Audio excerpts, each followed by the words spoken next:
So we had two main things we wanted to discuss tonight. One is to discuss system-wide initiatives, and just so happy to continue to represent Prince George's County in my capacity. And after we go through the system-wide initiatives, specifically Race to the Top, where we are with that, secondary school reform, which is some really exciting things that the superintendent has planned to continue to increase student achievement throughout the county. And then we want to narrow the scope down a little bit to School Board District 5, because as of July 1st, 2010, a new law goes into place that takes us from a 5-member board with 4 at-large members to a 9 single-member board district. So the concept of at-large members as we know it kind of goes away, and we want to lay that out to you, show you some maps, let you know what the new school board districts look like. That in itself, the change, really doesn't impact you, because our job is to make sure that we continue to see all schools achieve. But what it does do is it has an impact on the upcoming elections in November, and we want to bring that type of information to your attention. So the first thing we want to do is talk about, next slide please, a little bit of Race to the Top. So this is something that President Obama has put in place, a little over $400 million to support student achievement and teaching effectiveness. And one of the key criteria of Race to the Top and its associated funding is the school district's ability to tie student achievement to teaching effectiveness. Now, this is something that has not been done before. Some folks call it quite controversial, but Prince George's County has taken the lead in that, and I'm pleased to announce that our union here in Prince George's County is the first union in the state to sign on with their Board of Education to support what we believe a worthy initiative. Secondly, what's also important with respect to Race to the Top is that just this week we had Secretary of Education Arnie Duncan, who visited us and asked us what would we suggest he do to help continue to push and further Race to the Top. Because some of you might recall, Prince George's County was one of the first school systems in the nation to start an incentive reward for teachers. It's called FIRST, Financial Incentive Rewards for Supervisors and Teachers. Again, this was something that was crafted with the close support and collaboration of our unions, and we are proud to be in the 3rd year of that grant-funded opportunity. But because we as a school system had to work so closely with the unions and go through so many things to make sure we had an agreement on how that was going to be rolled out, the Secretary of Education thought it appropriate to come and engage our teachers right here in Prince George's County for some dialogue and some open dialogue. And you can find a copy of that transcript on our main website at www.pgcps.org. So that's really what we're trying to do. And these funds, especially in an environment where we are facing some really hard financial shortfalls, as you all well know. We're dealing with some financial challenges. We're still looking at potential furloughs and programs and a whole bunch of other things. And we're doing everything we can as a school system to try to maintain those critical and valuable programs that have shown to be successful as we move forward. And so we thought it appropriate that we go after any and all funds that avail themselves. Now that's one big piece we're doing. Something really, really exciting is called secondary school reform. And to go over that and tell you about the superintendent's plans for the school district, I'm going to turn it over to Dr. Arbogast. Go ahead. Dr. Arbogast, before you do that, just a couple more quick points on Race to the Top. What's so significant about it from the state of Maryland's point of view is that the funding that would come to the state of Maryland, half of the funds would go to Prince George's County and Baltimore. So we're talking about $150 million that would go to our jurisdictions, and then the balance of the other half would go to the other 22 jurisdictions. And that's why it's so significant for Prince George's County, because we would have the opportunity, if accepted by the federal government, to actually have that infusion of funding to our school district. The other thing that's also quickly significant that that I just wanted to point out in the PowerPoint is that this past legislative session, one of the requirements across the nation was also that state legislatures look at how teacher tenure happens. So the state of Maryland actually introduced new legislation and passed new legislation with regard to how that happens. So it's not an automatic 2-year, 1 day where teachers are tenured. They gave the additional year. And if you put that in perspective, which I'm sure Dr. Arbogast can speak more to, but if you put that in perspective, if you have a school system like ours that has over 10,000 teachers, and you look over the years in terms of our performance, and then look at how many teachers do we actually let go from the system based on evaluations and things like that, you would be surprised to know that not only in Prince George's County, but across the country, the numbers are minuscule. So if you have a school system of 10,000 teachers and you actually only let go 5 over the course of a 3-year period based on performance, that suggests that either we're not doing evaluations properly, or we're not offering the kinds of professional development that teachers need to ensure that if they're standing in front of our children, that they're doing the best job they can to make sure they're successful.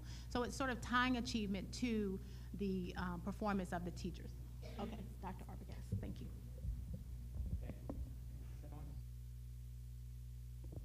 How about now? Yeah. I just wanted a final comment on Race to the Top. If you get the New York Times Magazine, this Sunday had an incredible article about Race to the Top from a different perspective. And I don't think we realized how revolutionary the Obama administration is being with education. I don't think I realized it until I read this article, and it's really kind of amazing. So if you get a chance to download this, it's New York Times Magazine last Sunday. It's a terrific article about Race to the Top and the perspective. So I just wanted to add that. Okay, we're going to talk about secondary school reform. The Prince George's County has 3 phases where they were looking at student capacity in buildings and the best use of building utility and repurposing buildings, phase 1 and phase 2, and now we're in phase 3, which is looking at the high schools. But instead of looking at rebounding high schools and instead of shifting kids around, we decided to take a different approach. And what we want to do is we really want to have all of our high schools thriving. And we want to have them thriving in the sense that we want the kids prepared for the 21st century. Now, your response to that should be, you're a little late. We're already 1/10 through the 21st century, and we keep talking as if the 21st century is yet to come, but we're already knee-deep in this. But what's fascinating about the 21st century is when you talk to parents, when you talk to the community about what do we want for our children, they rarely say, I want them to do binomial equations. What they say is, I want our kids to be good problem solvers. We want our children to be able to use tolerance. We want them to be respectful. We want them to be able to be prepared for highly changing, highly dynamic environments. And that's what we're going to try to do. So we're going to try to create a thriving curriculum in each high school that prepares our children. How will we do this? Well, we say we want our children to be 100% college and career ready. Now notice what I said, college and career ready, because today they're the same thing. No matter what career you choose, post-secondary education is going to be part of that. And no matter what college you go to, a career is going to be part of that. So we're actually seeing them as together. So in order for us to guarantee, in order for us to have metrics that demonstrate college and career ready, we want to expand courses that have proven to move kids in that direction. And that includes expanding advanced placement offerings, increasing the number of schools that offer international baccalaureate, to really expand science, technology, engineering, and mathematics, which I'm going to call STEM for the rest of the evening. By the way, STEM is a big part of the Race to the Top. Increase world and classical languages, because frankly, we're only a small part of this planet. So we need to be, our children need to be prepared to compete in this planet. And we have to have career and technology courses that allow our kids to have those skills to move into those potential careers. So, what would we like to do? This coming year, each school will actually do a capacity assessment. But when I say capacity, that includes community interest, staff capacity, staff interest, staff expertise, community expertise, and the building utility. All of those will go together to help schools determine what direction they want to go with their programs. For example, if a school is going to go heavily into science, technology, engineering, and math, and we have 3 schools in the county that are already there, Roosevelt, Flowers, and Oxon Hill, we expect most of our high schools to have a pretty thriving STEM program. That's going to require some changes in facility as far as utility of labs and technology. We are suggesting, we have drawn 5 geographic regions around the system, and I don't think a map is included in this, but the way we're using the 5 geographic systems, and they don't quite match the 5 districts, but so they're really based more on transportation. What we're looking for is using the 5 geographic areas to actually balance programs so that International Baccalaureate is offered in each of the clusters. So Project Lead the Way, Biomed is offered in each of the clusters so the kids in whatever geographic region they have an opportunity for these specialized programs. Now let's be honest. These programs cost money. International Baccalaureate is very expensive. We have to be certified every year in International Baccalaureate. Teacher professional development is very expensive, plus you need a coordinator. So whatever program we do, we're going to have to find the funds to do it. But as we bring programs on, we want to balance it. We don't want something in the North County that the South County doesn't have, or East or West. So our attempt is to balance these programs around. Now, I do want to caution you, creative and performing arts at Suitland is a very expensive program. We're not sure we can replicate creative and performing arts in all 5 districts, so that might be a north-south. There are just some programs that are so expensive, we probably can't do 5, but we should be able to do 2. So just kind of, so we're going to be looking at those kind of balances. And let's go to the next slide. These are the clusters. Now, when you look at this map, and you look at Duval, the boss just came in. Go right in. When you look at the 5 clusters, Duval, Roosevelt, Laurel, and Bowie, I'm thinking, what's up with Laurel? Isn't Laurel like closer to people in the West? And you know what the transportation people said? They said, think how buses travel. Think Route 197. I'm like, I didn't even think of that. So a lot of the clusters were really kind of designed to minimize the expense of transportation. So when you look at some of these configurations, you might say, I'm not sure that makes sense, but from a transportation point of view, it does. I will tell you, look at cluster 4. That one is the toughest for us to provide transportation because that is such a large cluster.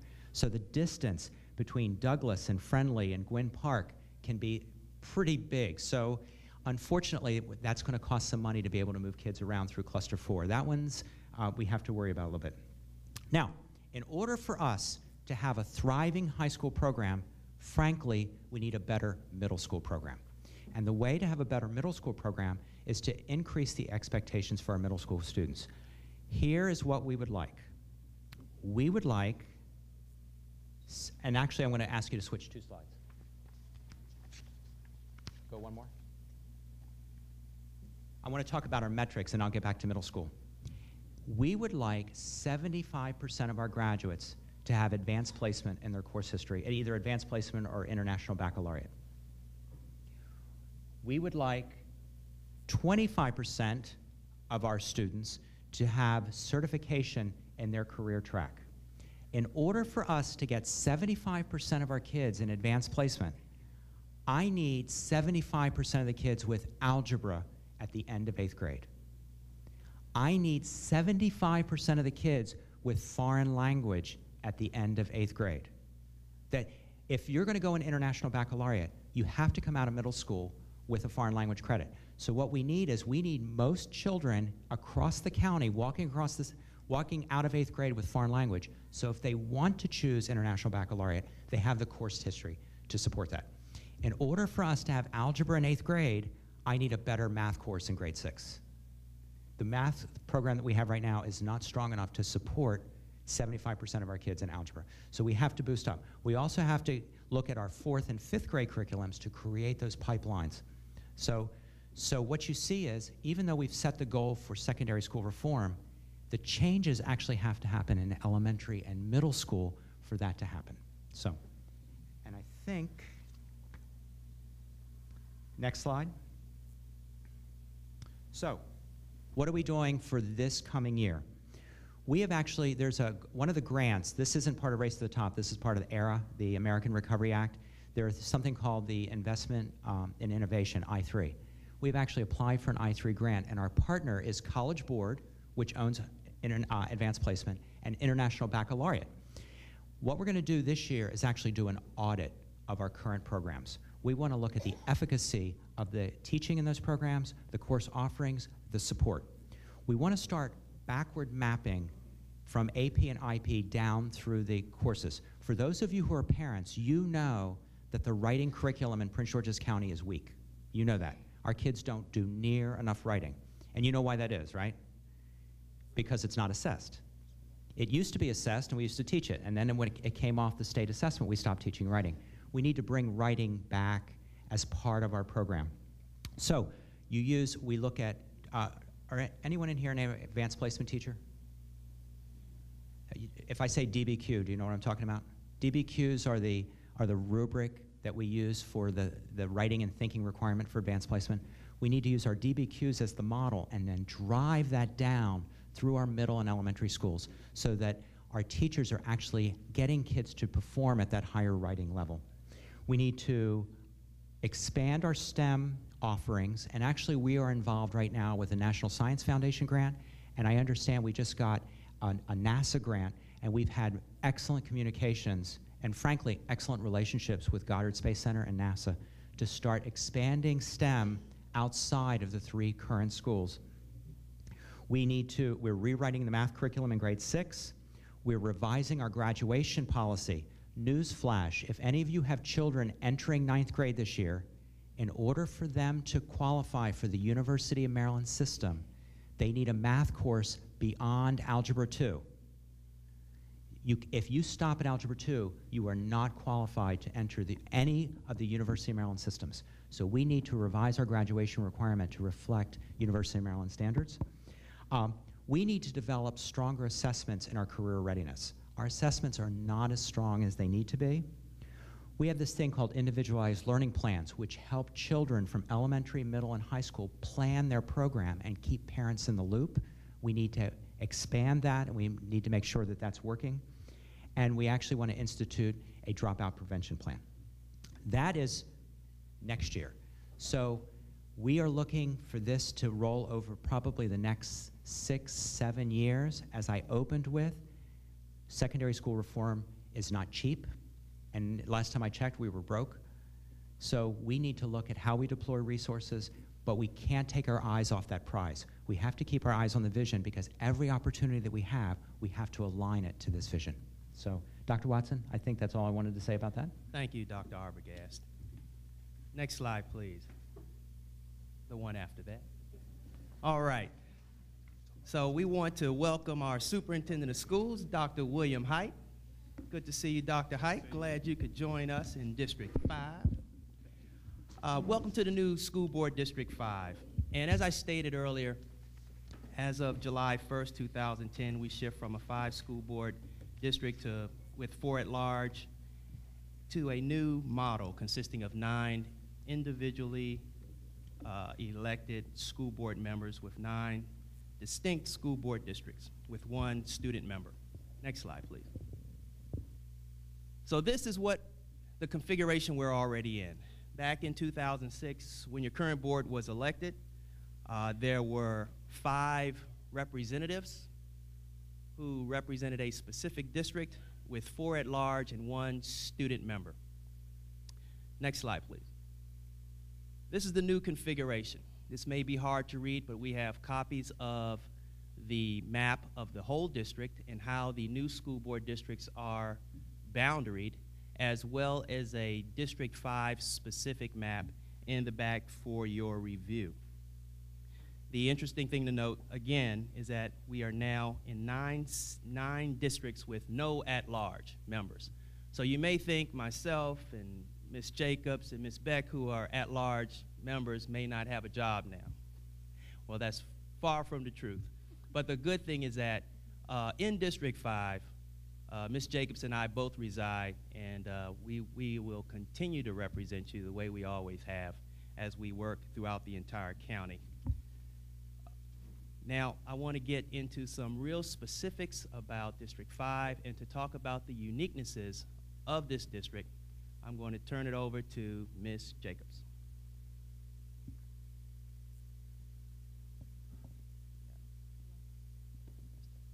Thank you, Dr. White. On the District 5, so there's one typo we want to, well, not necessarily a typo, but we need to add. District 5, the new District 5 for the school board district perspective will consist of Bowie, Lanham, Upper Marlboro, Mitchellville, and Glendale. So when we put the PowerPoint together and we looked at the line, if you actually look at it, it's Glendale that's included.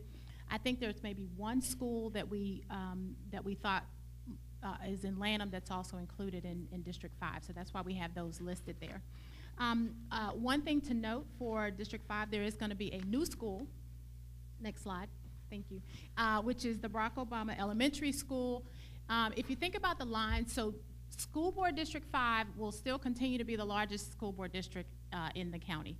So the average number of students divided by, based on our student population, would be around 14,000 students per district. District 5 will have about 16,000, so we will still be larger than average with regard to the new lines. So the new school board district, Barack Obama will be in our district, and also Henry Wise is a high school. So District 5 will pick up a high school in its district. If you go to the next slide, it just kind of breaks down for you the schools, whether or not the various schools met AYP, and the active PTAs in those particular districts, which you're here, many of you probably have this information, but we still wanted to share it with you. We also wanted to point out that in District 5, there are 2 vocational locations, which is Tall Oaks, which is graduating this Thursday, by the way, and also Croom Vocation. So, and part of, when we get into further discussion, part of what you see in one of the bullets, if you got the handouts, is how we want to talk about expansion of those. District 5 continued. On the next slide, again, you can see how all the schools that are included, whether they met AYP, the number of students. And if you think about the number of students, you think about state-rated capacity, which is what the state says we have to meet with regard to the population in each school. The next slide goes over how District 5 compares to other districts in the county. So if you look at the MSA scores, for example, District 5 is at 84.5, other districts are at 74.9. With regard to the HSA, now once we get to the high school level, you see that the difference is higher, but it's not as high as the MSA scores, which tells us something about what happens at the high school level. So as we go to the next one and sort of move right into some of the District 5 priorities that we have talked about, but we're obviously going to hear from you tonight in terms of what you think are some of the priorities as well. Do you want to? Yep. And before we get into some of the District 5 priorities, because of course we labeled this District 5 2010 and beyond, so you know what's happening now. We're going to get into where we want to go. But before we do that, let me just take an opportunity with respect to the new school board configurations. District 1, and this is not all inclusive, but just to give you a general idea, because some people contacted me prior to this meeting and asked these questions. District 1 consists of Laurel and Adelphi. District 2, College Park, Greenbelt, Berwyn Heights, Riverdale Park, New Carrollton. District 3, Hydesville, University Park, Tacoma Park, Brentwood, Mount Rainier. District 4, Bladensburg, Landover Hills, New Carrollton, Cheverly, Glenarden. District 6, Seat Pleasant, Springdale, Capitol Heights, Fairmount Heights. District 7, District Heights, Fordsville, Morningside, Suitland. District 8, Forest Heights, Oxon Hill, Fort Washington, Temple Hills, and District 9, Upper Marlboro, Eagle Harbor, Brandywine, Accokeek, and Clinton. And again, this is not all inclusive, but as we start to work towards this new configuration, the school system, and we'll work with Dr. Hyde to ensure that our websites are up to date, revamped, so that you know specifically what school is in what school board district. And with the upcoming elections in in November, that'll also be updated to let you know who your school board representative is. Now back to Ms. Jacobs for our District 5 priorities. Ms. Jacobs. Thank you, Dr. Watson. And before I go to that, also two big questions that people want to know. How does the reconfiguration affect my boundary school? And is it also lined with the councilmatic districts? So number one, the school board districts are different from the council districts, although they obviously cross over. So for example, School Board District 5 could encompass, with regard to council persons, more than one council person that covers those areas. And with regard to your boundaries don't change based on this capacity. So whatever your boundary school is now, that will stay the same with regard to the school system. So we do that different. But before I go into the initiatives that we were going to talk about, I wanted to at least give Dr. Height an opportunity to say anything if he wanted to, and then he'll obviously.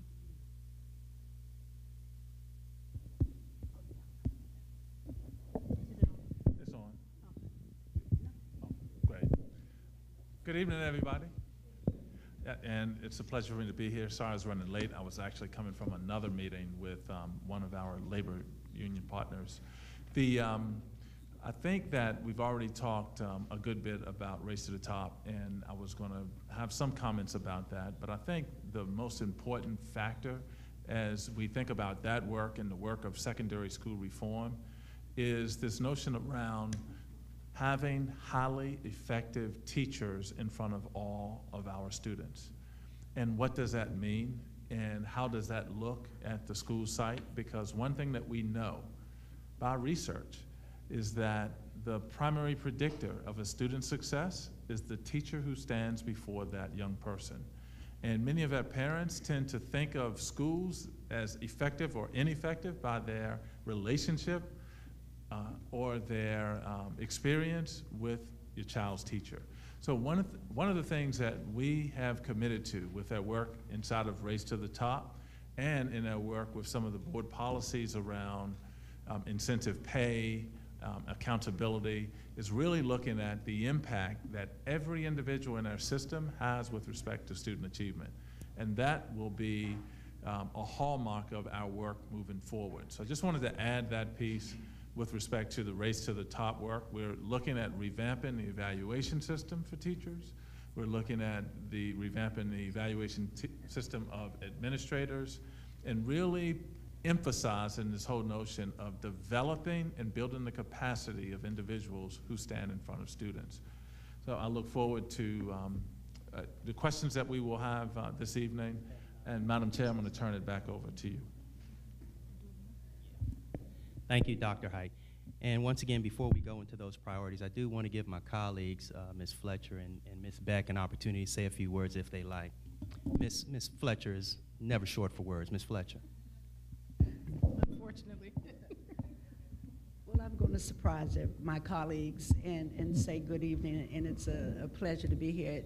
As I was coming into the school, I was telling our photographer that my daughter is 40 years old, and the last time I was in this school was when she was here at Benjamin Tasker. At that time, we had school busing. I live in the Landover area, and she came here. And the school has not changed, the building has not changed.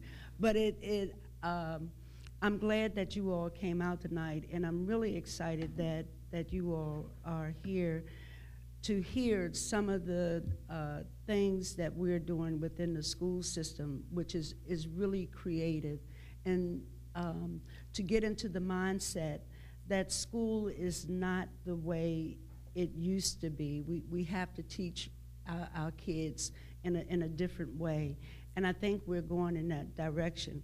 I had a meeting this morning with a group of ladies from Sierra Leone, and one of the things that we discussed this morning was how we had to make our students ready to compete on a global market. And what better way of beginning that is to begin with the language of teaching our kids a foreign language, particularly beginning in elementary school. So I believe we're on the right track, and our kids are headed for some exciting times and new adventures. So again, welcome.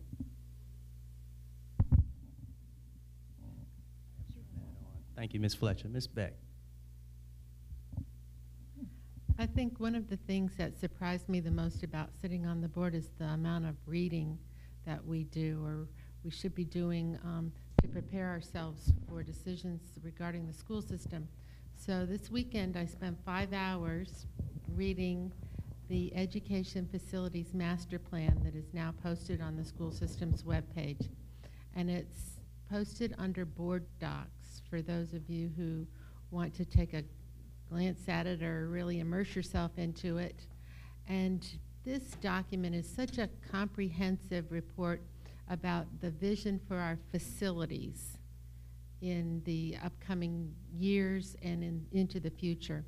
And the amount of data that's in here is just voluminous, but it gave me a better understanding with regard to how we have to begin planning the use of our buildings. And I just want to encourage you, even if you don't want to read the whole thing, to just take a look at some of the data sets that are in it.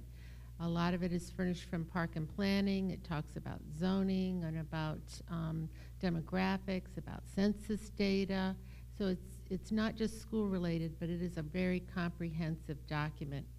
And as we're up here tonight talking about instruction and race to the top and secondary school reform, I just want to encourage us not to forget the role that our facilities play in enhancing our instructional program or complementing our instructional program. So Education Facilities Master Plan posted on board docs is what I want to encourage you to look at. Thank you. Thank you, Ms. Beck. Okay, thank you. Just real quick to kind of go over some of what we've heard over the last few years with regard to some of the concerns that District 5 residents have indicated. One that we looked at is revamping and expanding alternative education. So that's sort of been a big deal for me. I'll admit that up front in terms of how we as a community need to provide educational options. And ultimately I think it goes to choice. So choice is not just choice should be about rigor and parents' opportunity to say, I want my kid to have this specialty, or I want my child to, whether it's creative and performing arts, whether it's STEM, whatever the situation is, we want to be able to provide those options. But sometimes we forget that those options must include the alternative ed. Now, Ms. Johnson and I have been trying to come up with a new way or a different terminology with regard to that, because oftentimes when we think about alternative ed, we don't see it necessarily as, we think career tech. And that's essentially what it could be. But what I'm thinking about is when we do have the situations in our school district where students are not learning in the mainstream, we have to be able to still ensure that we give them what they need to be productive citizens so that they can still go back into the community, be career ready, and have those opportunities. So as I said earlier, with the new configuration, District 5 is going to actually have Tall Oaks, which many of you probably know many of our students from Tall Oaks are also participants in the student-built house. Many of our community don't realize that 34 years, Ms. Beck? For 34 years, there has been a student-built house in Prince George's County. It's in the Clinton area. And there's a real estate agency that assists the school, and every year it's sold to someone in the community. It's a whole community there. It's beautiful. It's gorgeous. You should obviously go and take a look at it because our students are participating in that. So that's kind of an overview of how we look at revamping and expanding the alternative education options. One of the things that I heard a lot had to do with pre-K and pre-K options. So if we're just real about how our school board district is set up, Bowie parents, Mitchellville parents, Glendale parents aren't typically going to fall in the category under law that says you will have the opportunity to have pre-K at no cost. So the law basically requires that pre-K, and it's based on the idea that kids who are in conditions of poverty or are disadvantaged will have the same startup opportunities as families who could perhaps provide private school or pre-K. And so, but that doesn't mean that parents who live in District 5 don't need to have those pre-K options. But the income levels are not set by the school system. The income levels are already, you know, they're pretty much, we have parents who live in the district who are saying, wait a minute, you know, I should be able to qualify for this and don't qualify. So having said that, we know that universal pre-K is very expensive. But we also know that when we have needs in our community, we have to come up with creative ways to do that. So we actually kind of want to talk about that as we go forward and talk about what some of those options can be and talk about how we can be more creative around that particular issue. Sure. Ms. Fletcher? Ms. Jacobs and I have really worked hard on the pre-K initiative, universal pre-K. As a result, not 2 years ago, our legislators in Annapolis passed legislation that a study be done in reference to the need for pre-K. That study was completed and presented during the fall to the county, to elected officials, to get some feedback. One of the things that was noted, it was a huge dollar amount connected to it, but one of the recommendations that they presented was, if in fact we do universal pre-K, because of the number of kids, particularly here in Prince George's County, that would be eligible, there would have to be a partnership between public and private providers. That means the school system as well as daycare providers, and the recommendation was to do a partnership. They are in the process of completing their feedback from various elected officials within various counties, and will be presenting it back to the State Board of Education, and then the State Board would then present it to our legislators for funding.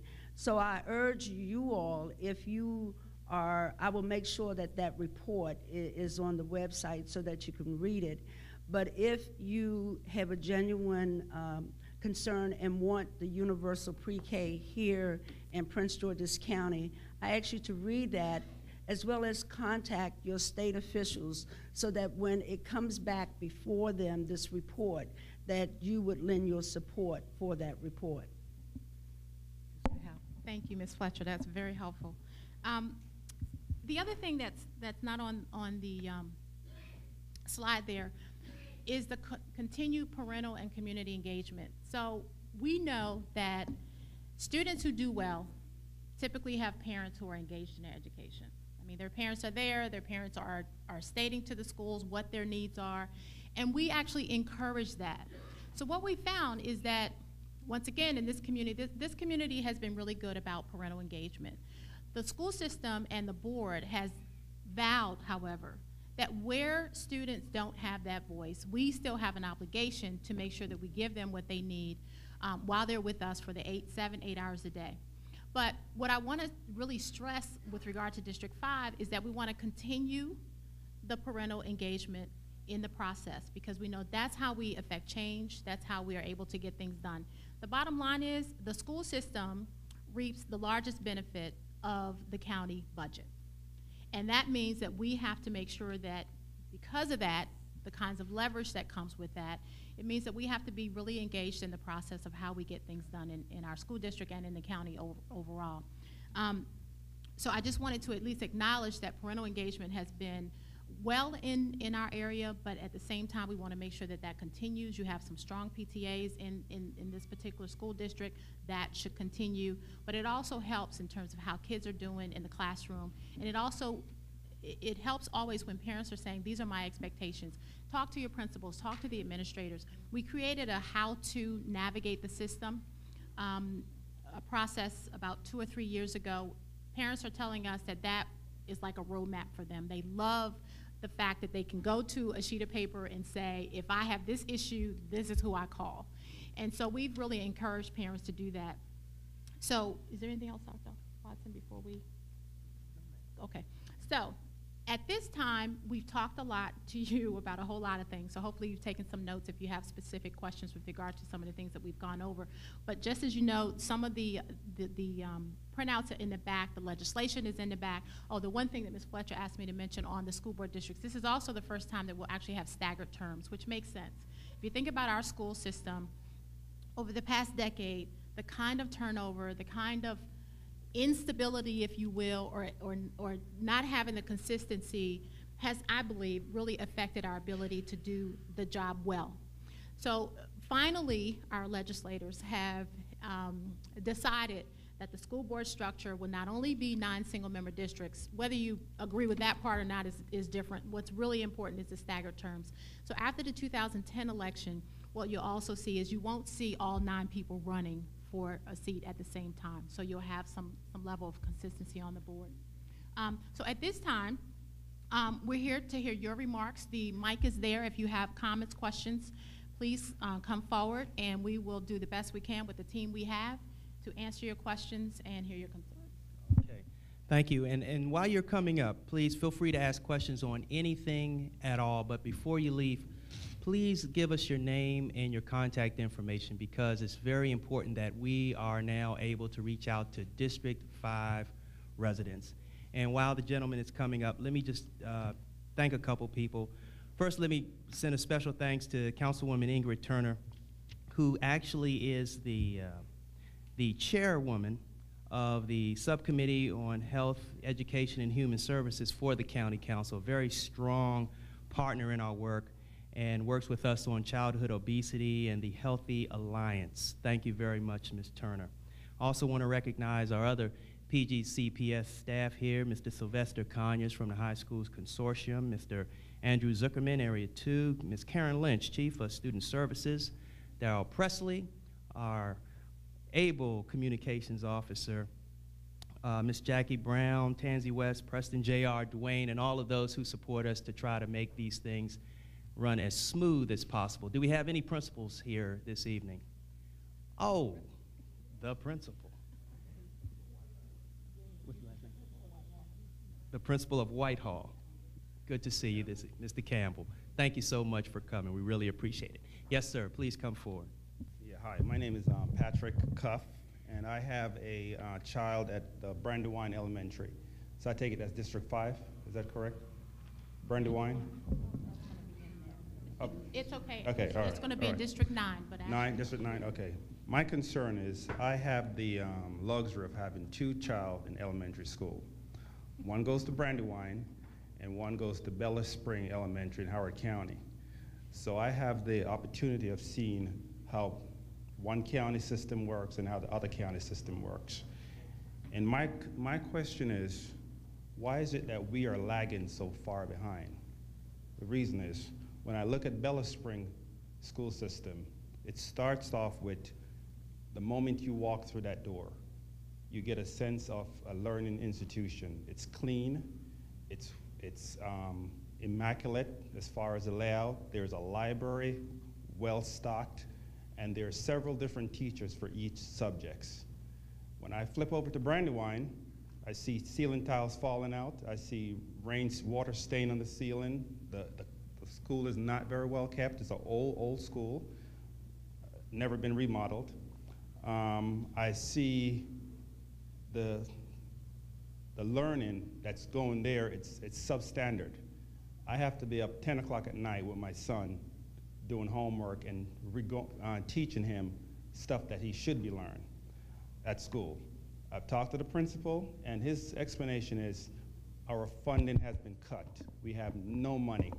The special reading teacher, we had to get rid of her because we couldn't afford her.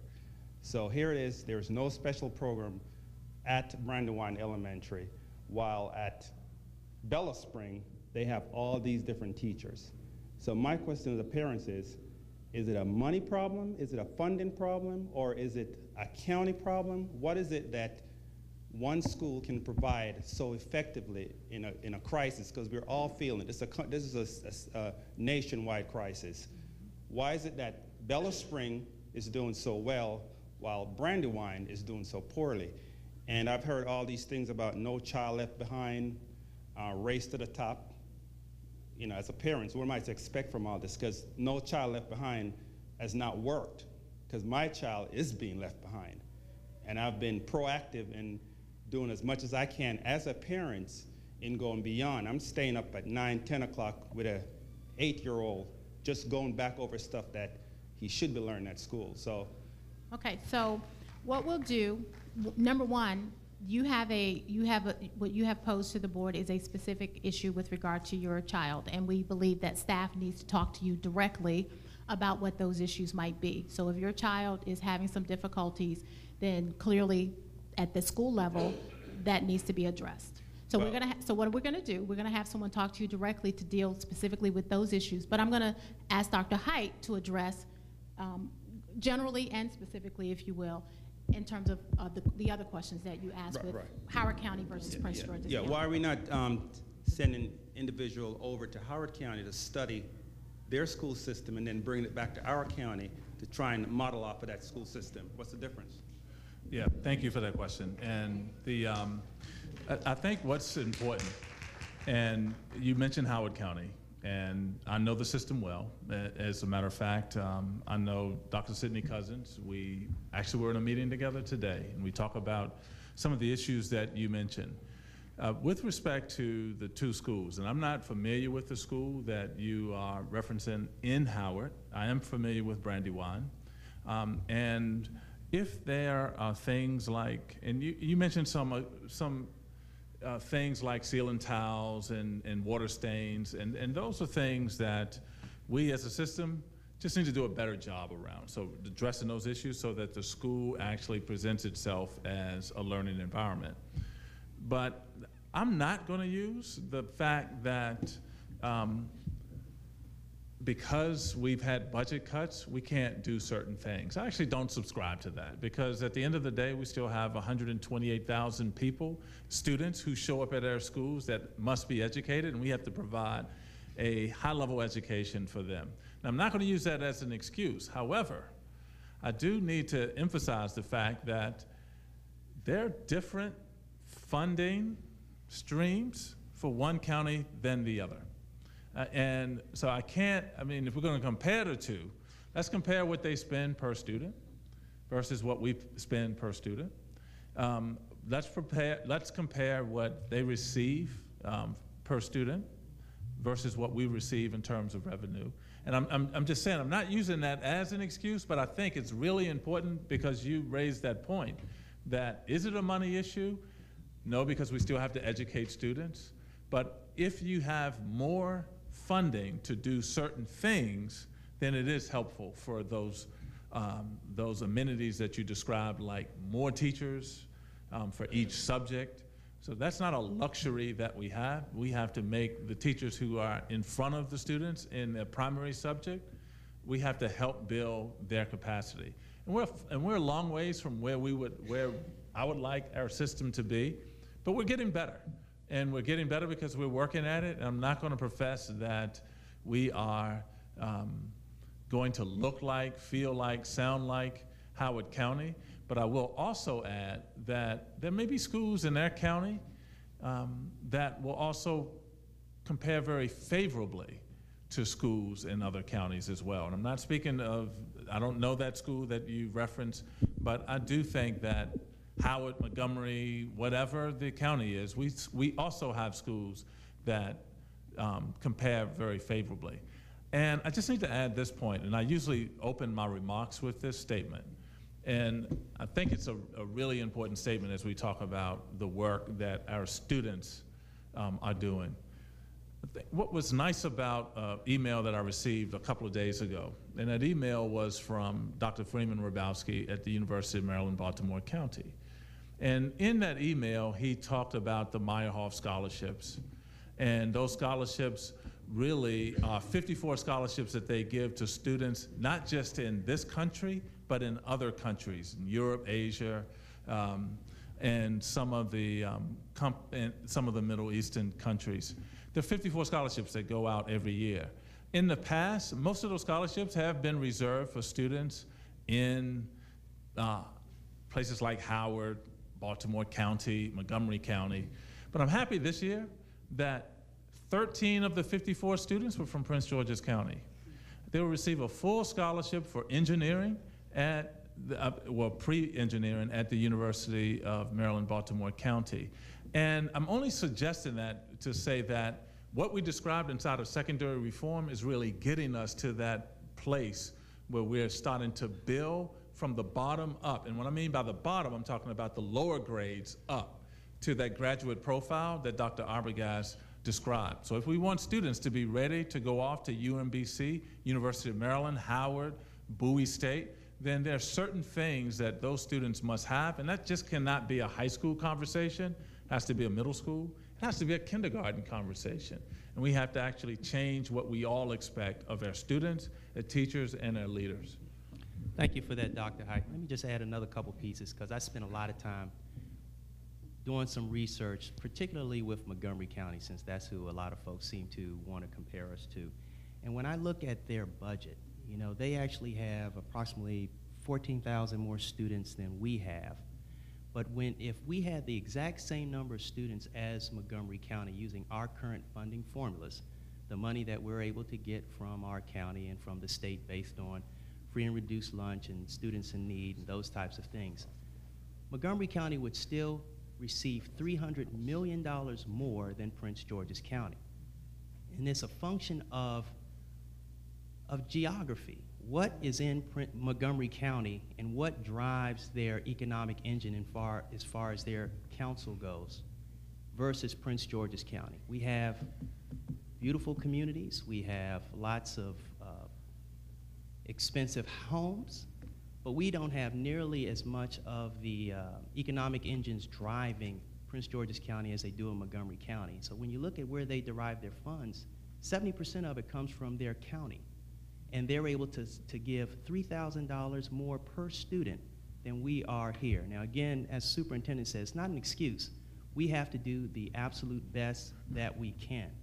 But when you have such an abundance of funds coming in, not only can you get creative, but you can do a lot of things to promote student achievement, to try new things, and to really be at that cutting edge. The other thing I just want to bring to folks' attention, what the state typically does is they rack and stack all the counties in Prince George's County, and some people will wrongly say, well, Prince George's County is second from the bottom or at the bottom when it comes to those types of things. But understand the school that is on top of us, Dorchester County, they have about 2,400 students. All of those students can fit in Bowie High School. They do not have the challenges that we have in Prince George's County. You got to remember, Prince George's County in and of itself is larger than several states. So I just need you to recognize the difference when you see that and take the extra step to really peel back the numbers and really look at and do an apples to apples comparison. I think that's very important, but I appreciate your comments, and Ms. Jacobs has a couple. And then, of course, if you have more questions, please come forward. So we're just kind of talking until you do that. But let me just also say this. I want to make sure that we don't send the wrong message that we're not owning what belongs to Prince George's County. So for example, we own the fact that our school system has been struggling. We have to own it. It's ours, but it's ours as a community.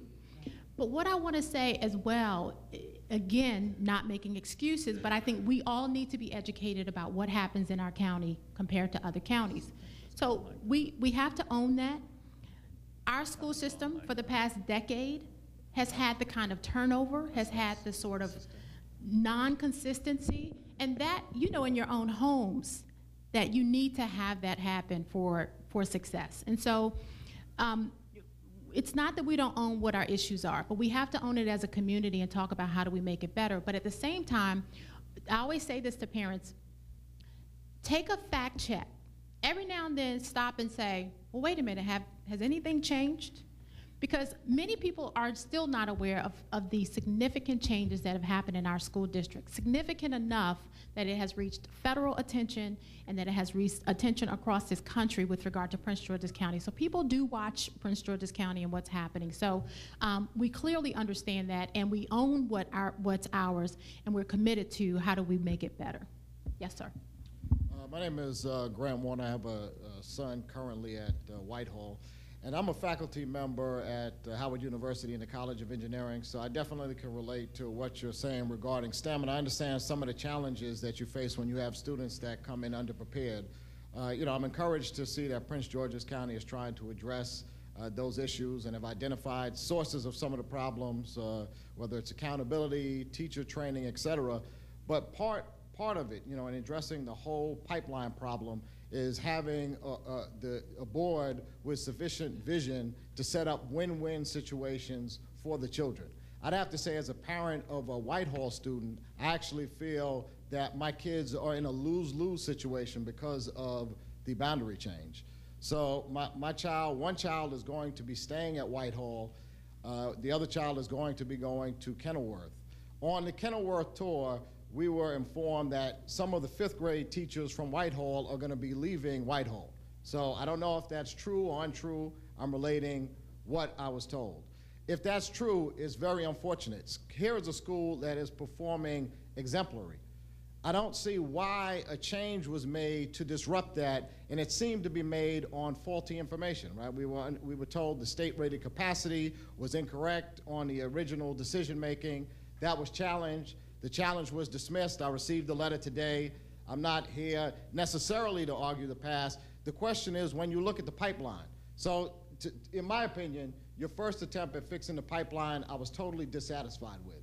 When you move to junior high school and then high school, what assurances do we have as parents that you're going to make decisions that are in the best interests of our children, right? That you're looking at all the facts on the table, you're willing to admit when you're wrong and change the decisions you made. That's the things that I did not see as a parent and that need to be addressed. And this is not something that you put on funding. It's not something that you put on teachers. It's not something that only involves parental engagement. This is something that's under exclusively your domain. So I'd be interested to hear your response. Thank you. So let me just address quickly in terms of the boundary situation, and Dr. Haidt can fill in as well. So the board requested that the administration do a review, a countywide review of the boundaries in our county.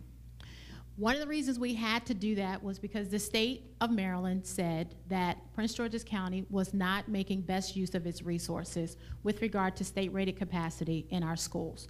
And how does that affect anything? Well, it affects our ability to get funding for new schools. It affects our ability to get funding for renovations.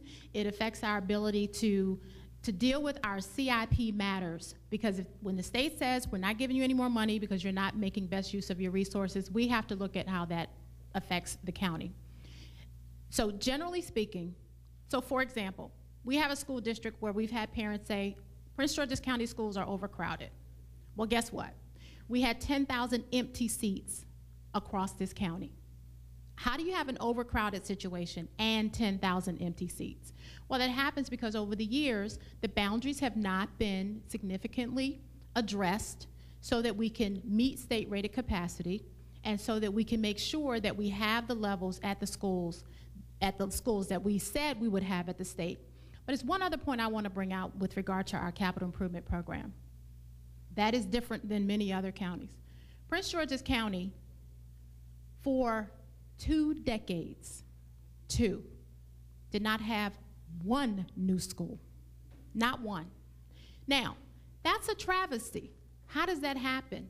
Well, our county, when we got, with regard to busing and all those kinds of things, somebody along the way forgot, neglected, whatever happened, did not address those issues. And so as the boards have continued to try to deal with state-rated capacity, overcrowded conditions in our school systems, it has been a heartache. It has. This has not been a process that the board has sat back and said, we feel good about it. This is one of the toughest decisions that boards have to make. And state-rated capacity is significant when we're talking about funding for our schools and we're talking about renovations and things of that nature. With regard to your specific question around Whitehall and Kenilworth, and again, I'll turn it over to Dr. Haidt, but we struggled over this particular boundary scenario. There was a lot of proposed changes that the board went back and said, okay, how do you make this work? We're not talking about 1 and 2 students or 16 students. what is the best scenario that you can give us with regard to this particular change? And it did relate to state-rated capacity, and you did appeal to the state board, and the state did uphold the board's decision with regard to that. I want to turn it over to Dr. Height to give some more insight in terms of, here's where we are now. How do we now say to parents, to the community, that the building that our students are in must meet their needs, but at the same time, we are not accepting as a board that it's okay that one school does not provide the services and another school does. That's not acceptable. It is not our focus and our goal that we should have pockets of schools that are doing well and other pockets that are not doing well, and that's okay. So that's not our focus. Our focus is, how do we, call it pie in the sky, call it whatever you want to, but how do we guarantee and how do we put forth the effort to say that the needs of the parents in this school should be met in another school as well? Thank you, Madam Chair. And I don't have much to add to that, other than it was a decision that was based on capacity, state-rated capacity. And just speaking fundamentally, there was, Whitehall had a state-rated capacity at the time of the recommendation of 119% in terms of the state-rated capacity. And there was a nearby school that had a state-rated capacity of 69%. And that's why that decision was made. And I also need to add that we spent substantial time with the communities, and we heard from many of the communities, especially the Whitehall community. We met with the Bowie Town Council, their leadership, and we really talked through and tried to resolve many of these issues. And changes were made to the proposal. So it wasn't as if we presented a proposal, we heard from community members, and it made us go back and redo many of those proposals. I'm Nick Short. I am a parent of a Whitehall student. I guess Whitehall keeps coming up because of the great job Whitehall is doing in educating our children. We appreciate all the work that Principal Campbell is doing and his staff. Yes, my question is around the topic that you just were talking about, and that is, in fact, more around transparency, and you're obviously giving us a series of answers that I think are interesting. My challenge to that is this. In business, you make decisions based on information at hand, and sometimes that information is wrong. But you often have an opportunity to correct that decision afterwards. And so the decision was made on 119% SRC. Understand that put Whitehall in the top 5, which you set off as a line for determining who was going to move in terms of the schools. Appreciate that. But in fact, the numbers are wrong, as you acknowledged, Dr. Height. In fact, if you were to relook at them, they probably end up around 105%. There are other schools that are equally as high. For example, Rockledge, SRC is 114%. Interestingly enough, Yorktown is 67% nearby, which would argue for why not move the students over to a under-capacity school that you were talking about. Northview, 116% too as well. And I would think that the parents of Whitehall are a little bit confused because it doesn't seem like a very overcrowded school. And that would explain the reason why it is not 190% and even lower than that. So we, several parents over in West Bowie who were affected by this, including myself, submitted a claim to the state, and it was all around the Maryland State Board of Education, which was then later transferred to the Office of Administrative Hearings, and a preliminary hearing was granted on that and dismissed because they upheld your claim to that. And as far as we could gather, and this is really where my question is coming from, is around, if you parse the legalese in the document, which is rather challenging to do, you would see that it was saying something to the effect that we, the board, followed procedures. We did the best practices and all the things that go into making a decision. I appreciate that. But it's still based on false data.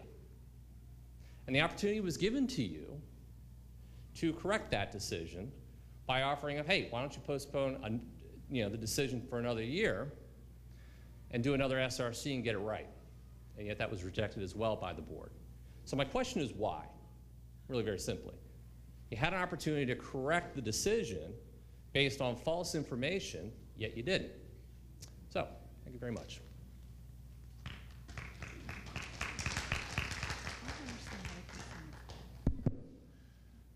Thank you for the question, and I'll be glad to give you a little more information about that, because I think it's important to talk about correct versus incorrect information. And the 119% was based on the fact that we had, and Principal Campbell, you can correct me if I misspeak here, that we did have a kindergarten class, 2 kindergarten classes that were merged. That was merged based on a teacher-related issue. Those next year, we plan to use both classes for kindergarten. So it didn't change the fact that the class was for a group of kids who were in another classroom, but that was more teacher-related than anything. That was to address a teacher issue. That didn't mean that the room wasn't designated for a kindergarten class. That room next year, Mr. Campbell, I understand, is supposed to be used as a kindergarten class. I think the other part of this was that there was a desire as well to convert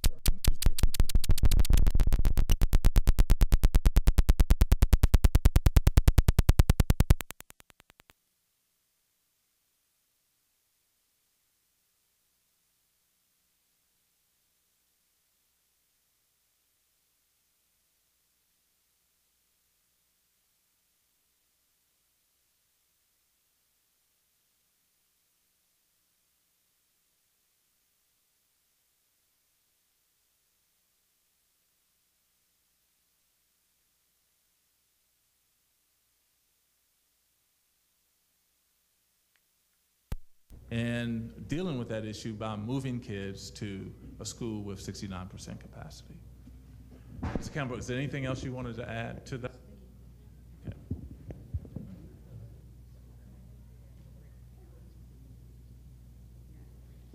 Hi, I'm Nancy Adamson. I have 2 children at Whitehall, and your facts are incorrect. We have a computer lab, we have a library, we have a music room. The room that's in dispute is an art room. We don't have an art teacher. And a special ed room, we don't have a special ed program.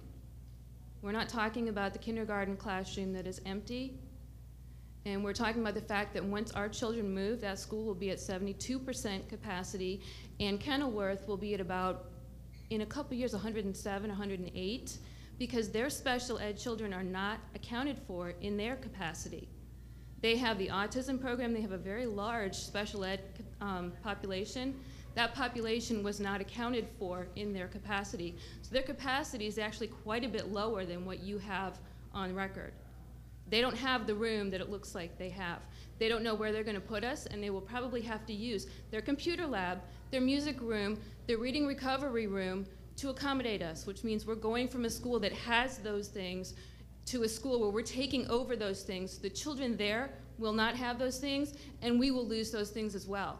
So can you please explain to me how taking resources from us and taking resources from the Kenilworth children and resources from the Whitehall children, who will lose a half-time PE teacher, music teacher, assistant principal, and a whole slew of teachers, what are they going to gain? What is anybody going to gain by taking Whitehall to 72%, Kenilworth to 108%? You're flip-flopping it. And we were never at 119% because our capacity has never, ever been calculated since the school was open. It is an estimate of how they thought the building would be used before it was refurbished.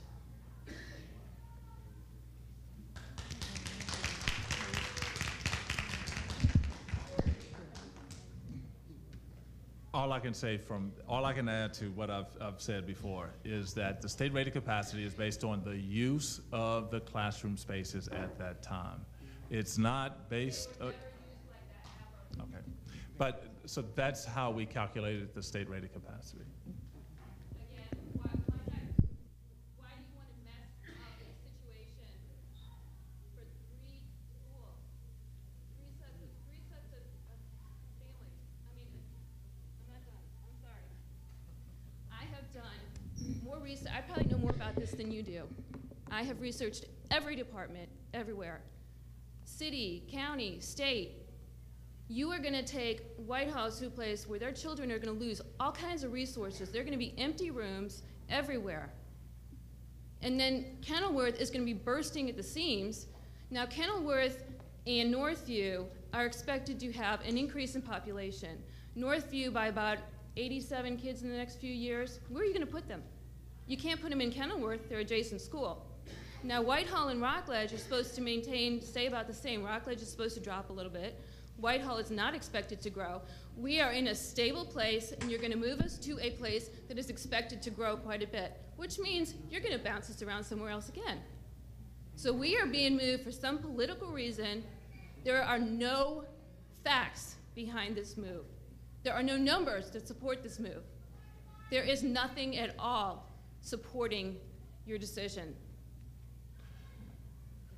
I can't add anything to the argument. You're right, you can't because you have nothing to support it. But what I can add is that it went in front of an independent hearing officer. They reviewed the process and said the process was sound. John Dell Jones Brown lied in his affidavit. Okay, thanks. He said, we don't have pre-K because we're too crowded.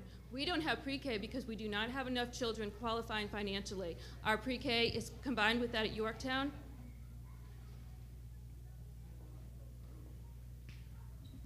You actually, I'm told, were the one who pulled our pre-K. Yeah.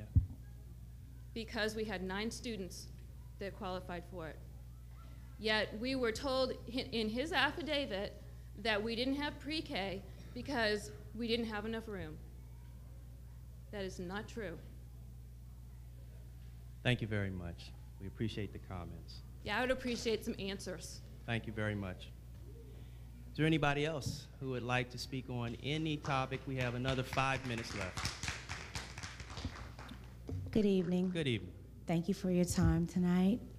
My name is Kim Washington. I'm from Rockledge Elementary, and I come to ask 3 questions. A couple different times you've referenced funding matters and how different counties compare to Prince George's County. My question is, what drives these funding matters, and who are the officials that we as residents of Prince George's County lean on to bring these matters to the top and have them addressed more appropriately and more effectively? Well, let me tell you how the funding works across the state for education. Thank you. So the state looks at 2 factors. So what is your per pupil, how many students do you have? And what is the wealth of your county? So for example, Prince George's County, over the last 2 budget cycles, believe it or not, we had the highest foreclosure rate, but we were still considered the wealthiest county in the state. Right. So that affects the funding. The other thing that affects funding is, for example, the state didn't reduce funding for Prince George's County this time, but the funding was reduced based on the number of students. So as of September 30, that's when the state decides what the funding levels will be. Well, how does that impact us? Well, it impacts us greatly because at the first day of school, we could have an influx of 1,000 students, nearly like we did last year. And so that's what drives the funding. What we've asked our state legislators to do is to advocate that the funding be based on the specific needs of the county, not just based on the formula. So that's the formula that drives how we get our funding. I might be missing something, but that's the formula that drives how we get our funding. The other thing that's significant is that the state of Maryland, which is unlike some other states, by our Constitution requires that funding happens with education. So we have something called maintenance of effort, which means that you have to fund us at the levels that we were previously funded in the previous year at the county level. Well, I'm sure most of you know that Prince George's County was, our county went to the state requesting to underfund us by $11.8 million. The state denied it, but the way the law is written, if you fail to fund at maintenance of effort levels, the penalty goes to the school district. So what we had to do this legislative session, the county proposed to underfund us $11.8 million. The fee, if you will, for them underfunding us was about $23 million. So we had to beg the state, don't punish the entity that's supposed to get the funding because the county who's responsible for the funding didn't do the funding. So I know it sounds a little complicated, but essentially that's what drives the funding in the state of Maryland, and that's what drives funding for Prince George's County. The formula is not based on things, for example, like farms with the free and reduced meals. We do end up getting more funding from those levels, whether it's Title I funding, based on our numbers, but it's not based on how the state and the county fund us. I have two more questions, and they're tied together. You've talked about re-engaging or engaging parents and having them be more participative in the schools. What are your plans or suggestions for engaging parents at all grade levels? Because I am active in our PTA, my children in elementary school, but I've heard a number of my neighbors who have children at middle school and high school talk about the fact that parent participation in PTA, PTSA, whatever the title of it is, but parent participation at the middle school and the high school level tapers off. What are your suggestions and plans for engaging those parents? I'm very disappointed in the turnout tonight. I mean, with all of the things on the table, all the funding matters and things, I thought this place would be packed. So I'm really curious to know what you as a board plan on doing to get more parents out and engaged. And then the last part of my question is, what are your plans to reduce the dropout rate at the high school level? What do you think is causing that, and how are you looking to prevent that or reduce that? Thank you. Thank you for your questions. And obviously, my colleagues can jump in here. In terms of the parental engagement, this board has actually done a lot to try to get parents engaged. So we started our Take the Board to the Community meetings like this.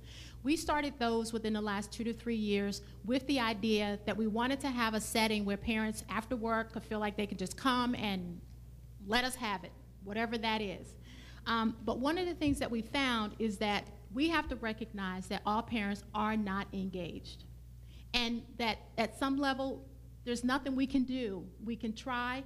I think that you got to realize too, in Prince George's County, the PTA and PTSA has gotten its charter back, if you will, so that it's now effective, it's recognized in the state. So I'm hoping what we've committed to, we've met with the new PTA presidents, and what we're hoping is that as we work together, that we will, whether it's getting out information, how do we communicate, how do we make sure that parents know what's going on. We always encourage parents that do have the website, that do have access to the internet, subscribe to, which is easy to do. You click on it, you subscribe, you'll get those alerts daily. My email packs up because it gives information. So oftentimes parents say, I didn't know, I didn't get the information. So we're hoping to use PTSAs and PTAs for that. But there's another reality. There's a reality that some parents are not comfortable. They don't feel that they know what's going on. There's a level of embarrassment that I don't know if I can help my student. I don't want to feel like I don't know what's going on, so they don't engage. In District 1, Ms. Johnson was able to get a community group, and I think this is something that could very well happen in this community because the community is engaged, to have what's called Parent Academies. They are things that can be designed for a community group can get together. We can provide the kind of help that we can in terms of information, but they have to be self-sustaining. So Parent Academies are designed just for parents. How do I help my kid? How do I navigate the system? So as we talk about going forward, we need the help of everybody because it is a community responsibility, but we also recognize that there are cases where parents are not engaged. Your last question was the dropout rate, which I'm going to turn to Dr. Height, but I do want to say this to you in terms of what this board has done. We have supported legislation, number one, that increases the age by which you can drop out of school. Currently it's 16 in the state of Maryland. We've been unsuccessful at the state level to get that legislation passed, which would increase it. For the last 2 years it's been unsuccessful, which would increase that number to 17. Well, 1 year it was 18, and this session it was submitted as 17 in the hopes of getting it better. We clearly know that the alternative, what happens to kids when they drop out, they end up in my other profession, in the Department of Corrections oftentimes, which is not a good thing. So we have supported that legislation. We don't have control over that law itself. Our state legislators have to support and get that passed. But internally, Dr. Height. I'm sorry, Ms. Fletcher. Before Dr. Height starts, in reference to parental engagement, one of the, you made an interesting comment. You said my kids are in elementary school and the parents are active, but in middle and high school.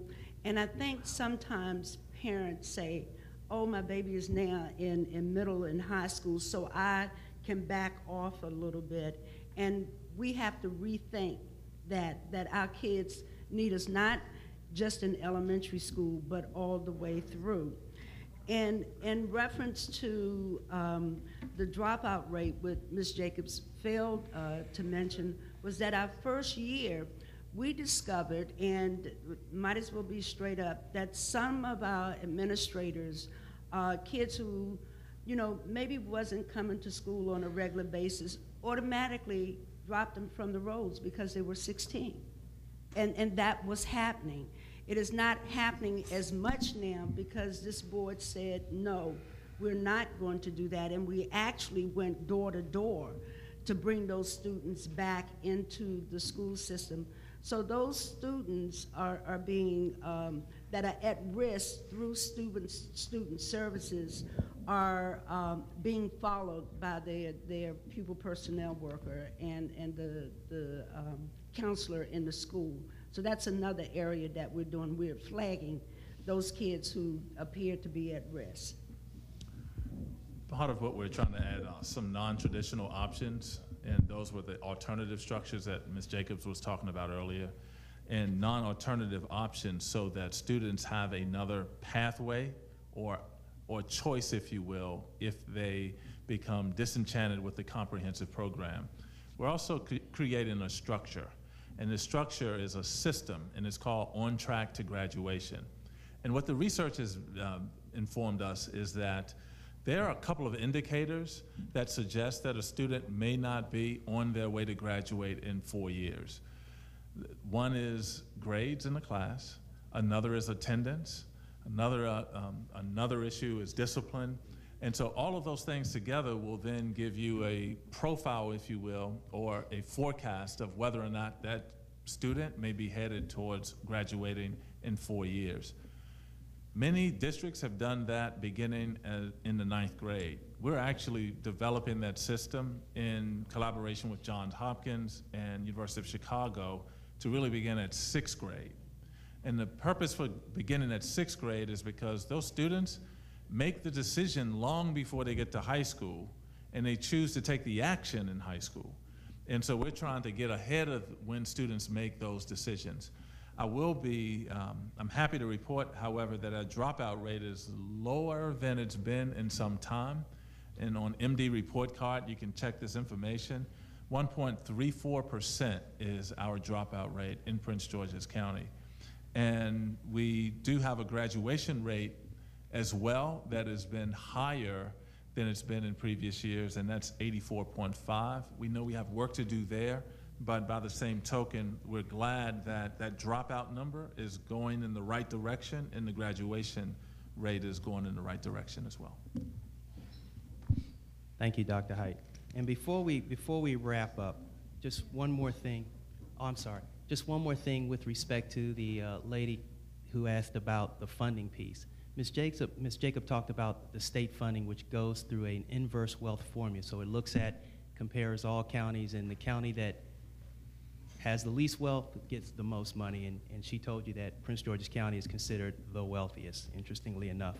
But the way that thing works is called net taxable income.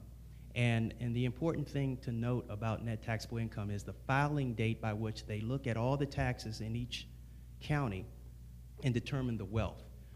What has happened in the last several years is that because there's more wealth in Montgomery County, wealthier people, wealthier entities tend to file late. And so by the date currently specified, not all of their wealth, if you will, is a part of the calculation. And Prince George's County has lost $17 million per year for the last 3 years. So this year, we supported legislation. We had to work with our delegates and state senators to put a bill in place to rectify that, because that's money that goes directly to the school system. The bill didn't pass. And the recipients of getting that extra money right now turn out to be Montgomery County and Baltimore County. Okay, so we're going to continue to fight for that, and a little bit to Howard County. But Those are the things that are outside of our control that we try our best to lobby, work with our other elected officials to go work, and then they have to fight those battles against the other counties down in Annapolis. So I just wanted to make that clear. Yes, ma'am. Thank you for waiting. I apologize. My daughter had chorus concert at Heather Hill, so I'm sorry if I'm repeating something that might have been said. But I've been coming to several of these meetings, and I continue to be impressed with what I hear and the efforts that the board and the academic office is making. And I'm hoping that in the future, those things can be put on the website. There's some other counties, you go to their websites, and they have those nice, quick facts, the progress they're making, improvement in graduation, all the things that Dr. Height was saying. We need to give our county credit where credit is due. But I do, and I realize with the budget deficit, I'm trying to, I have two kids, one in high school and one in a tag program at Heather Hills. And I'm trying to think of things that can immediately be done, because I know high school reform is a very long, costly, but one of the things that would really help is to get the tracking right. To get the tracking right. Even just talking to my coworker at work, in some counties make it very clear in their course offering catalog what is the sequence of courses. Yeah, you're right. Prince George's County doesn't do that in writing. I actually, from 8th grade, had to make an Excel spreadsheet to try to see, where is my son now? If he's going to get the calculus by 12th grade, where does he need to be? I believe that needs to be replicated in a variety of broad categories. Kids that already know they want to do pre-law, pre-engineering, pre-med, business track, fine arts. And these would be kids outside of the specialty schools. Those tracks are pretty well defined. But kids that are in the general school curriculum, that needs to be tracked for parents to help them, to help their kids figure out what they need at what grade level. And it needs to be started early. Also, I wonder if the county would consider granting certificates of merit for kids in high school that have taken the honors courses, that have taken the AP courses. Montgomery County and Howard County both give certificates of merit that are based on academic achievement. It's a really nice incentive for students. They have several categories. I think certificate of merit with honor, certificate of merit with distinction. That would be something that I think would be great for our high school students to receive. And finally, I think we have to talk about parents. The school system cannot do it all. The board cannot do it all. I've had the privilege, parents have to be held accountable. I believe that the county does a great job in having lots of college fairs. Why can't we have a social service fair? Why can't the county school system hook up and have a day or two where people from county social services are there to help parents, help them sign up for food stamps, job assistance, whatever they need? The county has to make it clear. We are committed to children, but we will not tolerate continued disrespect and indiscipline in the classrooms. The code of conduct needs to be looked at. Some of these kids are rotated from school to school. I'm a parent, I love children. I don't want to see any kid put out. But students and teachers should not continually be subjected to the types of discipline problems we have. Teaching cannot go on in the classrooms. Parents must be held accountable. Thank you. Thank you so much. I know Dr. Height wants to respond to that. Let me say this, because you said something pretty exciting. I was just talking to Dr. Height a couple weeks ago, and he said, you know, Dr. Watson, I would really like it if upon graduation, we would graduate folks with the recognition just like in college, magna cum laude, summa cum laude, and those types of things. And I know he wants to talk about that. Thank you for your idea about the certificates of merit based on academics. With respect to a roadmap where parents know exactly what is supposed to happen, we actually had State Superintendent Nancy Grassman come in and talk about the new Common Core curriculum that's being rolled out at a state level, so that if you go to Howard County and you come to Prince George's County and you go to Montgomery County, you're taking the same courses, you should learn the exact same thing. And to date, that has not been the case. And I think that's one of the key components of the whole race to the top, is that consistency that we're trying to put in place. And maybe the superintendent wants to speak to how fast that's going to be rolled out. I'm sorry, Dr. Watson. Oh, okay, great, thank you. Well, since you talked about my cum laude and cum laude idea, I won't add that, but that's something that we are looking to have designations for merit. And I've actually attended, before I began my work here, I had a nephew who was a product of that program in Montgomery County, and actually attended the program, so I understand the importance of that. I want to go back to this notion of providing a pathway, though, and I think that's a really important point. And I think in the past, as a matter of fact, we did develop a curriculum guide 3 years ago. Now it's outdated, and it has to occur repeatedly. But one of the things that we're attempting to do inside of the secondary school reform is set up a system where at the end of the 8th grade, students have access to all of those opportunities. So they could either head one way or the next, but they've all completed language, they've all completed math, algebra, they've all completed a lab science, and then those pathways open for any student who's interested. As it currently stands, we cannot do that because you have to make choices in our current system in order to get your students into certain courses in high school. And we want to change that with our secondary school reform. So we're backward mapping that profile of a graduate all the way down into the middle and elementary schools. And I think that will help us. And that will take time, but I do think that we're beginning to talk about that as a structure. With respect to the website, Mr. Presley is here, he's over in the back. He's been working tirelessly on a new website. And a new website that is more sleek, if you will, that has the information that speaks to what people are searching for.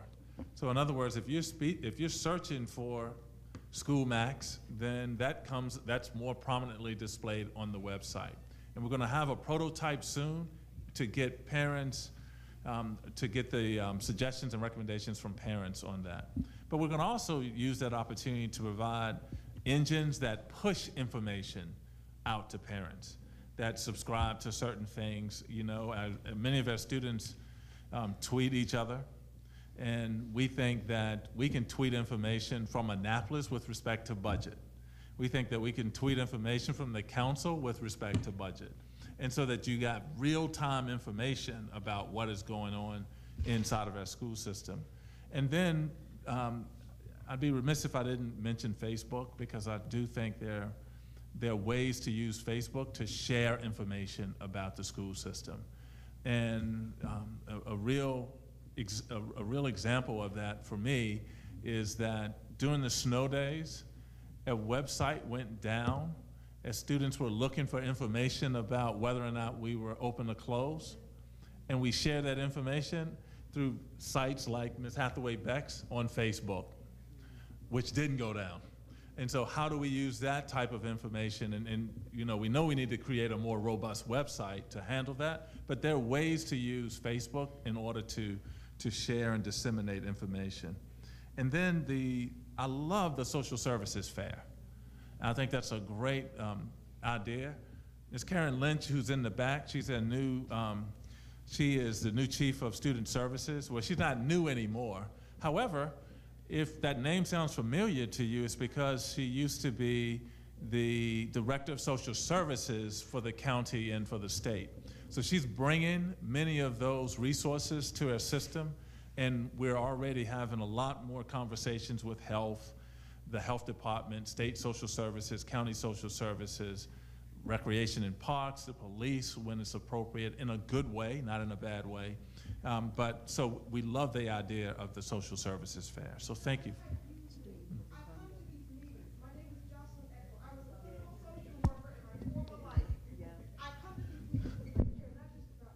Sure.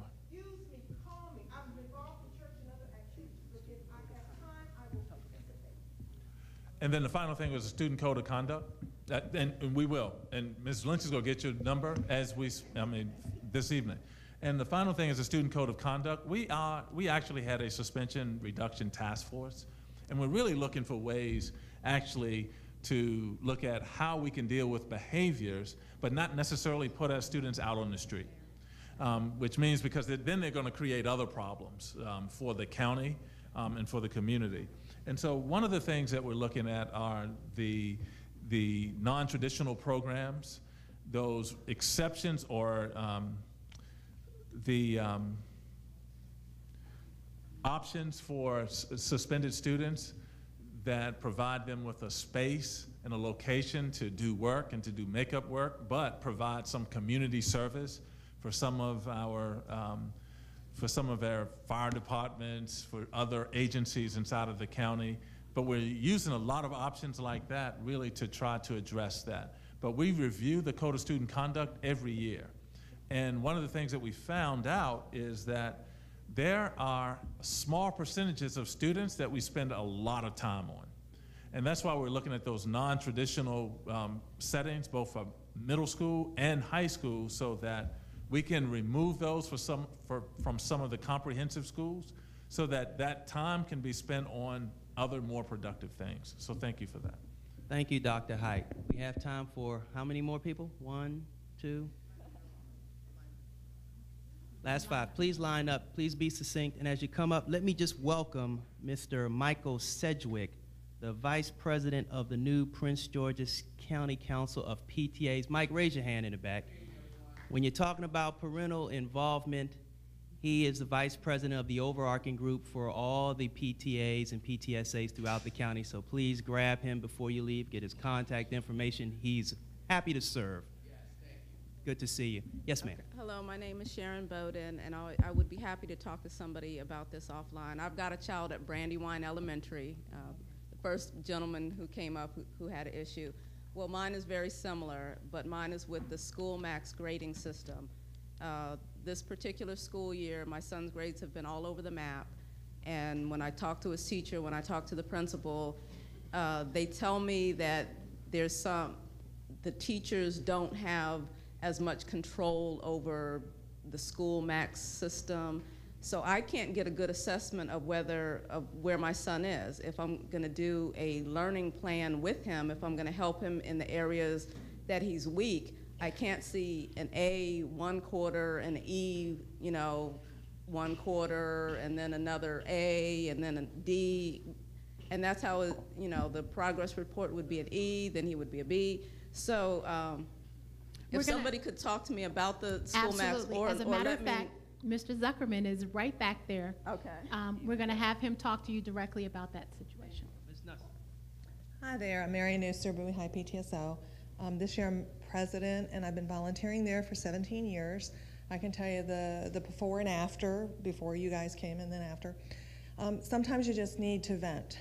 Sometimes you just need somebody to listen.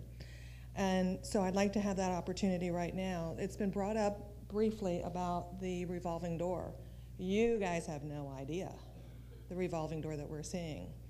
I end up, because of me finding out about court actions, I go to those courts and I sit for at least a half a day and I listen to all of our middle school and high school students who have been charged for that day and are being heard. A lot of the cases are being dismissed because the witnesses have not been properly prepped. They have also been not even subpoenaed, so those cases are dismissed. But prior to that, I started listening harder, and oh my God, all they're doing is they're transferring these kids who have beaten up teachers, savagely beaten them up, and now they're in another school. At Bowie High School, it's happened repeatedly. I go, I sit, I listen in the courthouses. Beat up a law enforcement officer at Bowie High School. One of them went for his gun. The court found eventually that those students were involved, 3 out of the 4 involved. That's equal to a guilty fine in the juvenile justice system. They're in different schools. They have no right to be there. I don't care what you guys say. They have no right to be there. However, the alternative school program is a beautiful place to be able to individualize and work out something not lost in a 3,000 plus school. For example, high school consortium in that same case I just mentioned to you, guess what they did? Overturned the expulsion. 4 kids beating up a deputy? Are you kidding me? Well, that's just the tip of the iceberg regarding the revolving door students. With the code of conduct changes that you all made. Ms. Nussa, I have to, the high school consortium can't overturn an expulsion recommendation. Okay, your representative then for that case, who happens to be someone who was in the high school consortium. Forgive me. Actually, that's, I can talk to you about that, because Sure. I can't give the facts of that, Sure. but that. No, I need to give you more information Okay, for you to do great, that. Great, okay. Yeah, remember, this is just a venting thing. Now, with the code of conduct, what's actually happened is that our suspensions and our expulsions might be down, but our school violence has gone up, at least at Bowie High School. Thank goodness we have a very strong administrative team and security officer. Thank goodness that we do, because I do believe that our children are safe at Bowie High School. However, what I'd like to propose for you to please look into what's called the transition program at Bowie High School. Mike Williams runs that program. He can duplicate these things into other school environments, and in fact, that has been duplicated across the United States in several locations with quite a degree of success. Please continue your efforts to work on the alternative school programs. Oh, and yeah, if you could please revert some of those things. Taking a child and having to do 14 things first after he's spit on somebody, after he's assaulted somebody, you don't need a list of 14 things to do before you can suspend a child. Doesn't make any sense. Remember the scheduling issue last year?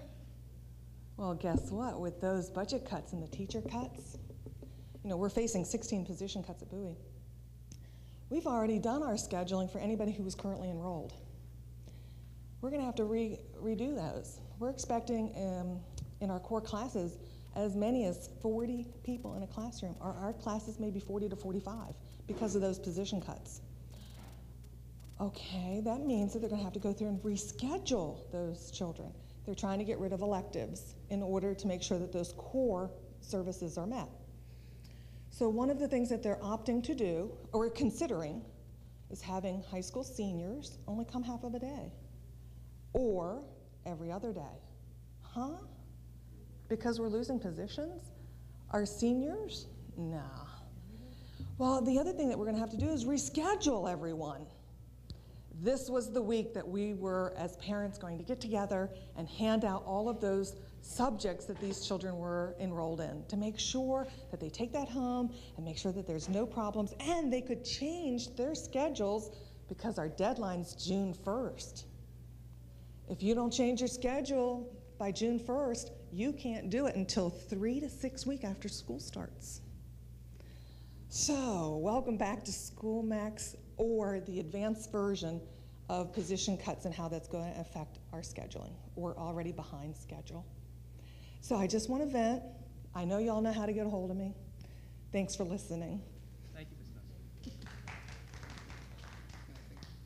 Okay. It's funny that I'm coming right after her because I'm a parent of my son attends Bowie High School, and one of the things that I'm actually torn up about is whether to keep him at Bowie or to move him to private school or to move him to Montgomery County. I'm a Montgomery County employee.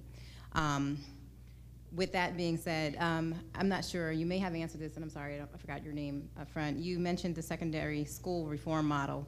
When is that going to take place? Because I am looking for my son to be exposed to these various programs, like the programs that they have at Roosevelt.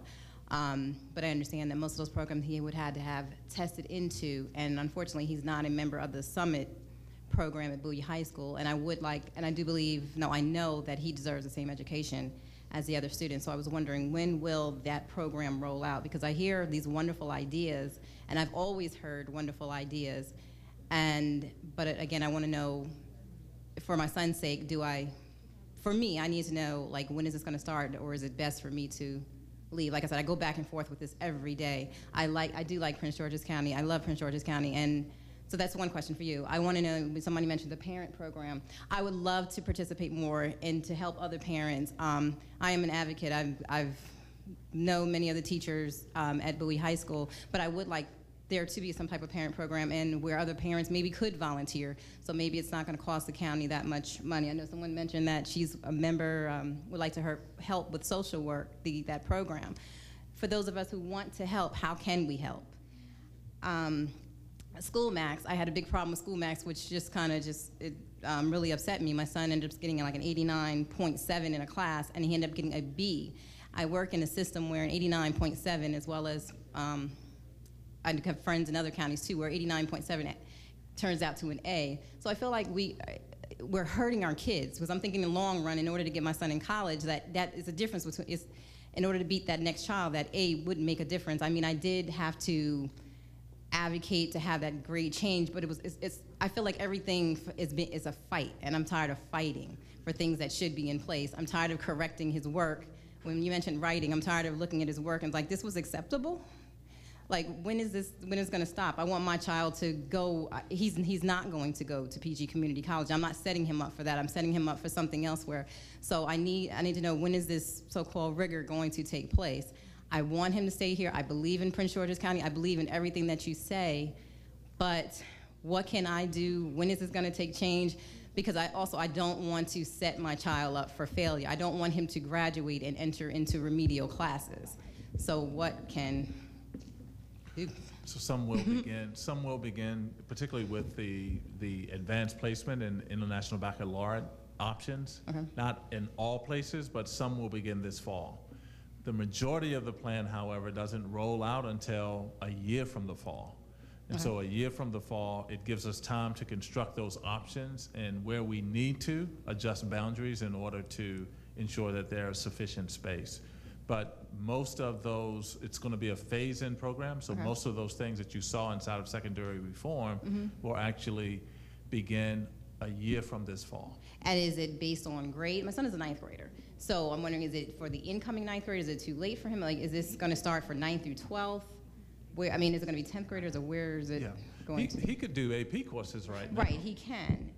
And that's fine. But I'm speaking on behalf of my other, I believe in a community. I believe in raising other people's kids. You know, they're not doing theirs. I step up for my neighbors. I step for the next kid. So I'm constantly sharing what they need to do. Like in Montgomery County, we have what's called the 7 keys. We expose our kids to the curriculum, the tracking from early on. And my son, he's a great kid. He's doing well. But again, I'm speaking for the other kids as well. Right. Actually, Bowie has one of the stronger AP programs in the county. Okay. They have more courses than the typical school. So actually, he's in a pretty good school for accessing the more rigorous courses. There aren't a whole lot of kids that take AP in 10th grade, although it's not prohibited. Right. It's only Most like it's 11 and 12th. That's true. But Bowie actually has more AP courses than our typical high schools. So we're trying to get others to offer as many as Bowie has. And what about the school max? Like I said, from what I understand, the comment that was given to me was, well, he's one of many that also received a B because of his average. He had an 89.7, and apparently there were other students whose parents accepted that B. Why is that a B? That's an A. Because I'm looking at the overall GPA when they go up against the kid from Ohio or the kid from Indiana, and that difference between an A and B because of the difference of that kid getting into that college. Yeah, and inside of school max, it's designed to give absolute grade. And so it's not designed to round the grades up. Okay. And although for you and me, that means that it's a 90, and on a 10-point scale, that's an A. Right.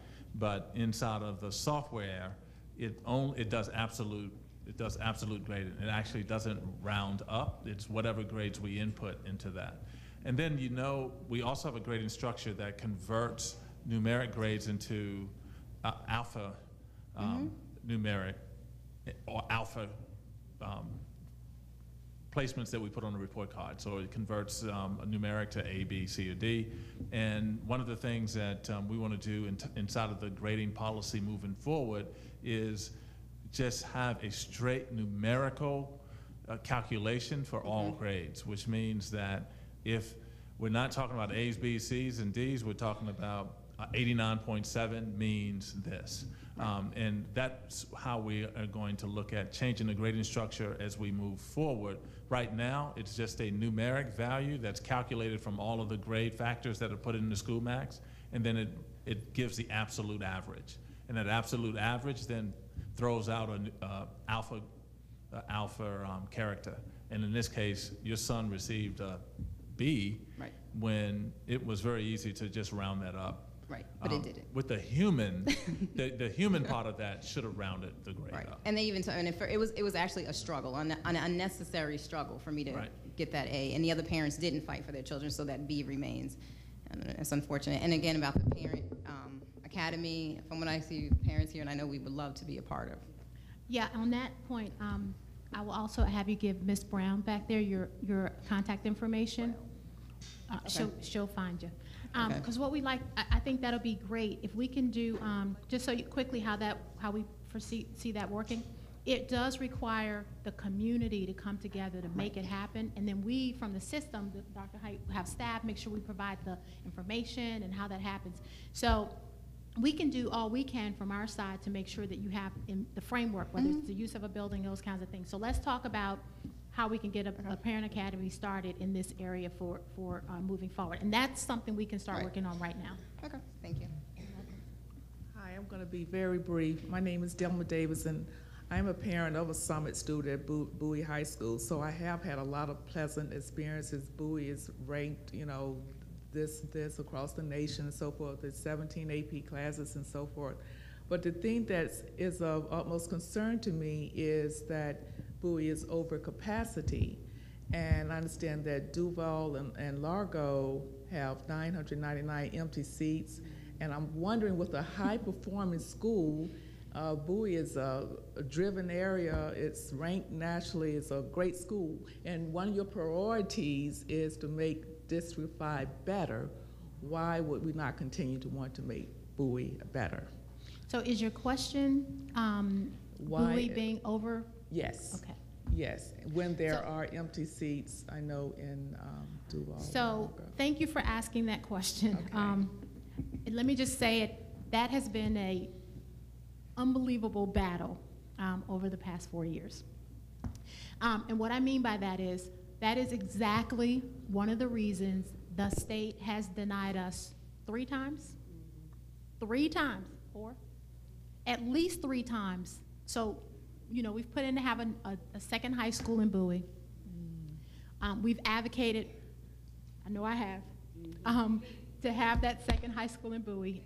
Everyone does not want the second high school in Bowie. But let me explain. But let me explain to you, the reason why the state has denied it is because of what you just said.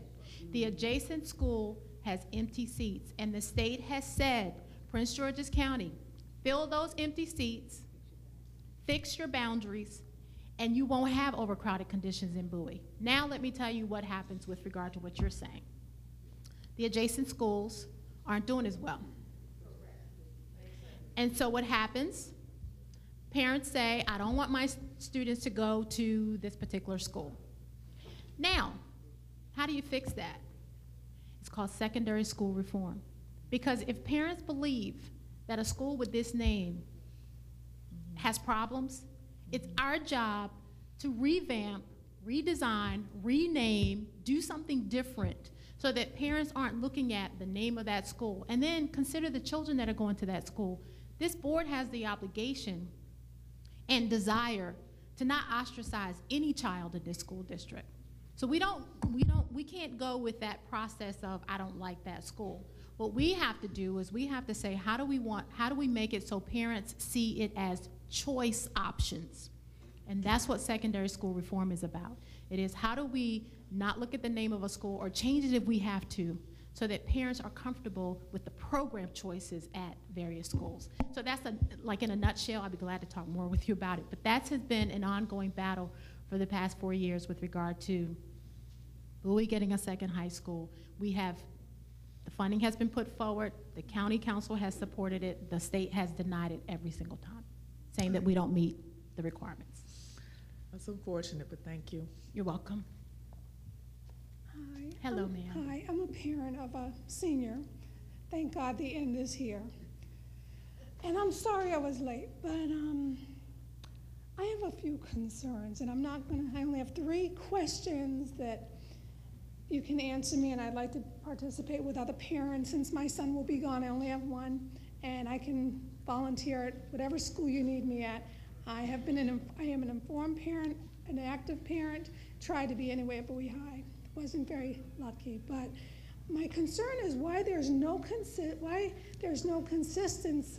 throughout the PG County, and I'm in the county, I'm in the zone, okay, I'm just here in PG County. There's no consistency with the high school curriculum or the parent-teacher conferencing, the school max, those things, that's one. And then two, how do we ensure that our student athletes are taking the necessary courses to meet the NCAA qualifications, and that are the ones that are college bound outside of just the regular kids who are not, and how do you review and what do you do about teachers who fail an entire class? Dr. Height? I want to sit and listen. Consistency with the high schools, and I keep hopping back to the secondary school reform, and somebody referenced Montgomery County a few minutes ago with the 7 keys, and they talked about the 7 keys to academic success. And one of the things that I want to add, let me finish. One of the things that I want to add with the 7 keys is that they started that 11 years ago. They started that 11 years ago. And it's been a work in progress ever since then. And they've been trying to change the outcomes of the graduates in that system. So consistency begins with, number one, what we measure and what we hold people accountable for. And what are the targets that we want for all of our schools, and then having ways to talk about those targets or the lack of reaching those targets with individuals in leadership positions. With respect to teachers, remember I talked about the on-track to graduation system. The primary indicator is failures, grades in regular courses. And if I'm a high school student and I fail one class as a 9th grader, then that automatically puts me on the list. So if but we don't just look at that for students, we also look at that for teachers. And we've just begun that process, and it's been an eye-opener because you do have pockets inside of our system where a lot of students are, for whatever reason, failing courses. And that's not because of the students in those courses, because they're not failing all others, just that one. And that speaks to us, and we're actually talking with teachers about that now and talking with administrators about that. And if those dynamics don't improve, then that equals an unsatisfactory, and those individuals are separated from their system. I almost feel like I don't know what planet we're on. This is the 21st century. We are so far behind. This is amazing to me to listen to you guys saying that we're trying to rebuild, we're trying to come up to date with a system that has been in place for 11 years, but what are we doing now? I mean, these are our children. Again, my son is a senior, and it has been a struggle. He was in private school. I put him in public, put him back in public for his high school years, but it has really been discouraging. I grew up in the New England school system, and I'm going to tell you, I'm 47 years old, but it doesn't seem like it was that long ago, and it's not rocket science for me, and I am not an educator. But if we have the kids' best interests at heart, I certainly don't feel like they're getting the best of the adults. Well, and let me add to that, because I do think you're right. And I don't think that we've had the right focus in our system, and here is why. Because we've defaulted to a minimum standard. We've defaulted everything that we do to passing an HSA or having a proficient score on an MSA, and passing HSA will not get you into any college in the University of Maryland system. So we actually have to change, what we expect from our students, and we have to get away from this notion of remediation and intervention to acceleration, engagement, and making sure that all students are exposed to more rigor. That just didn't happen. We started that, this board started that 4 years ago with putting at least 8 AP courses in all high schools, because 5 years ago, in some of our high schools, there were 0. There were 0, which meant students in those schools did not have access to that type of program. So we're trying to do these things now to address those, we're trying to do it in a spotty fashion, but we're also trying to build a systemic structure that actually fundamentally changes what we do at the lower grades, at the middle grades, and at the high school grades.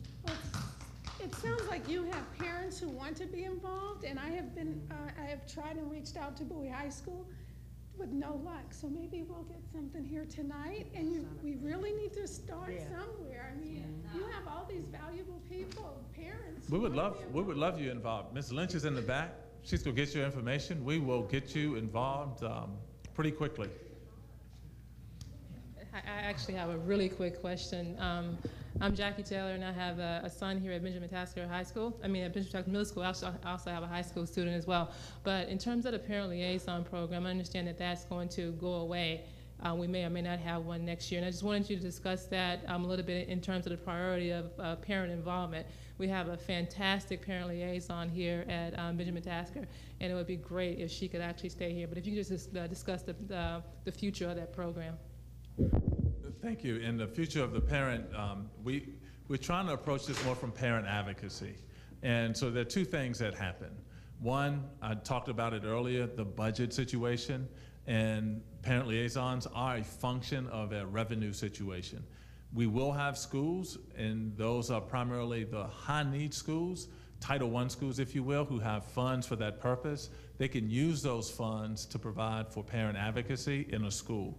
But one of the things that we realized is that parent advocacy can't be the responsibility of only one person in all of our schools. The parent advocacy has to be a function of everybody who works in that school, all of our staff as well.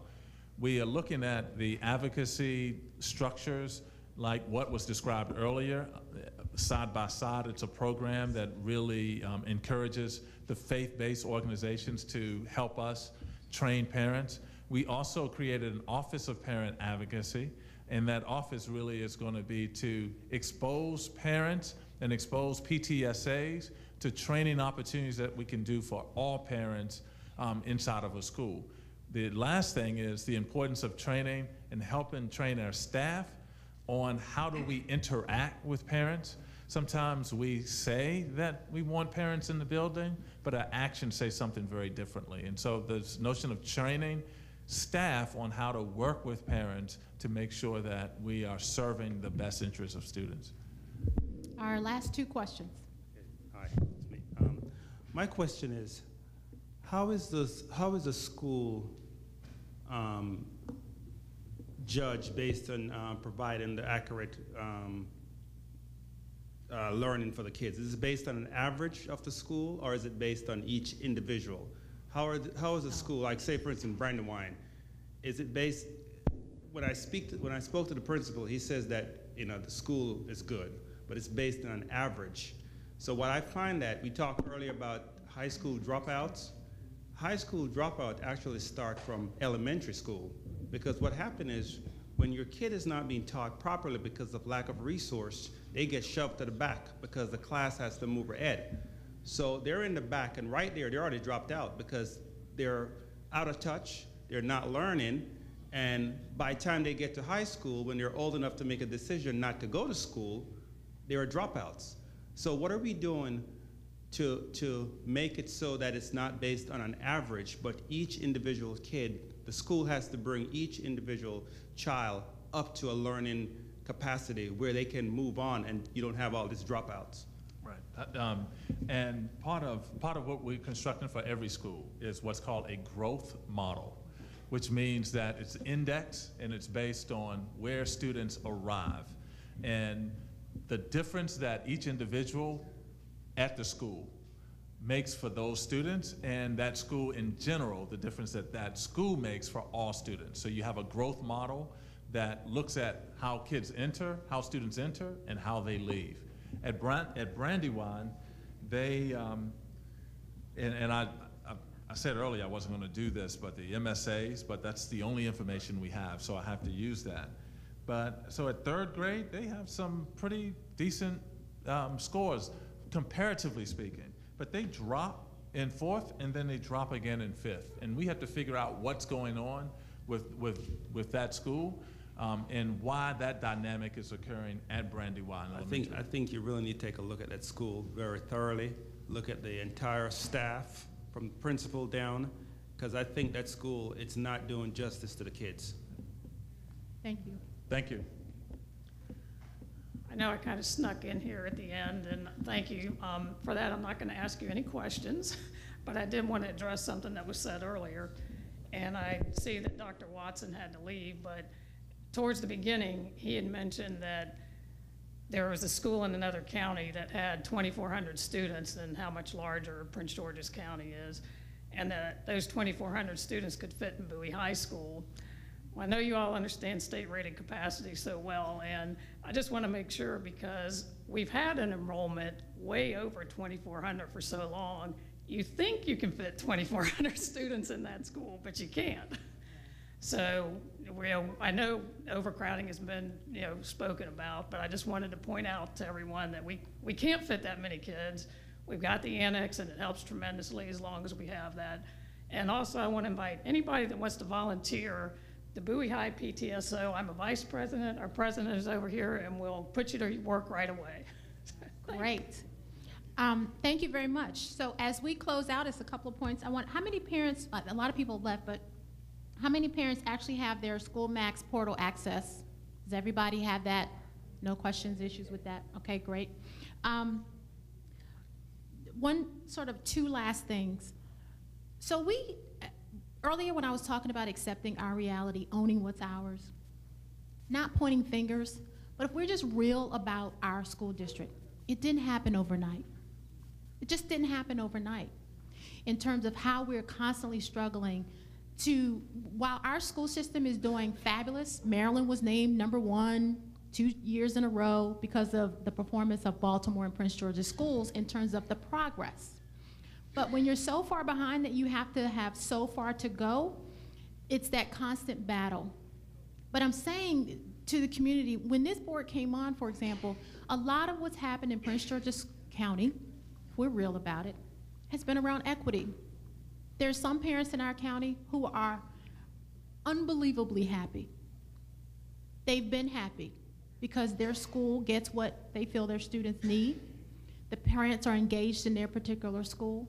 And unfortunately, what has happened, I think, over decades is that when the parents who are most happy are engaged and they're the ones involved and they're the ones that show up to participate, those are the parents that get attention.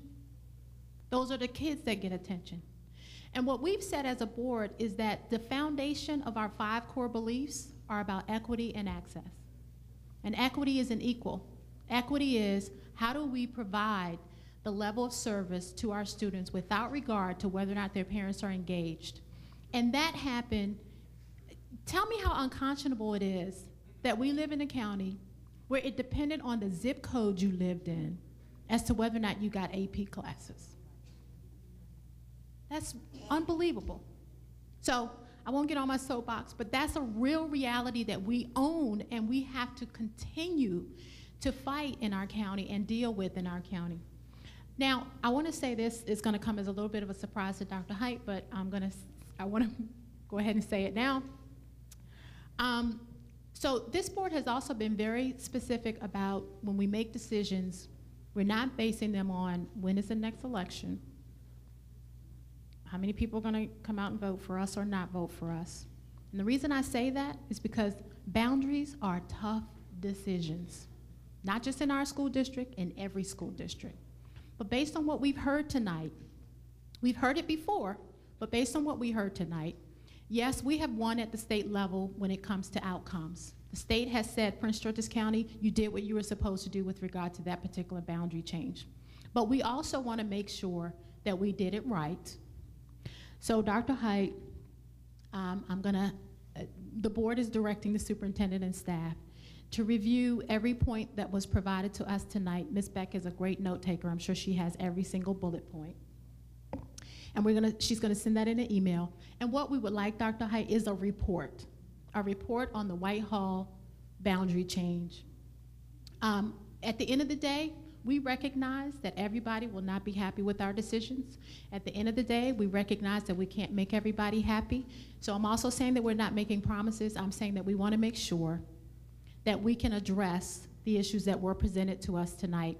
And by doing that, we're going to have the superintendent provide a report. And Dr. Haidt, you can give us the time frame that you think you can have that done. Obviously, we know that the next school year is coming up.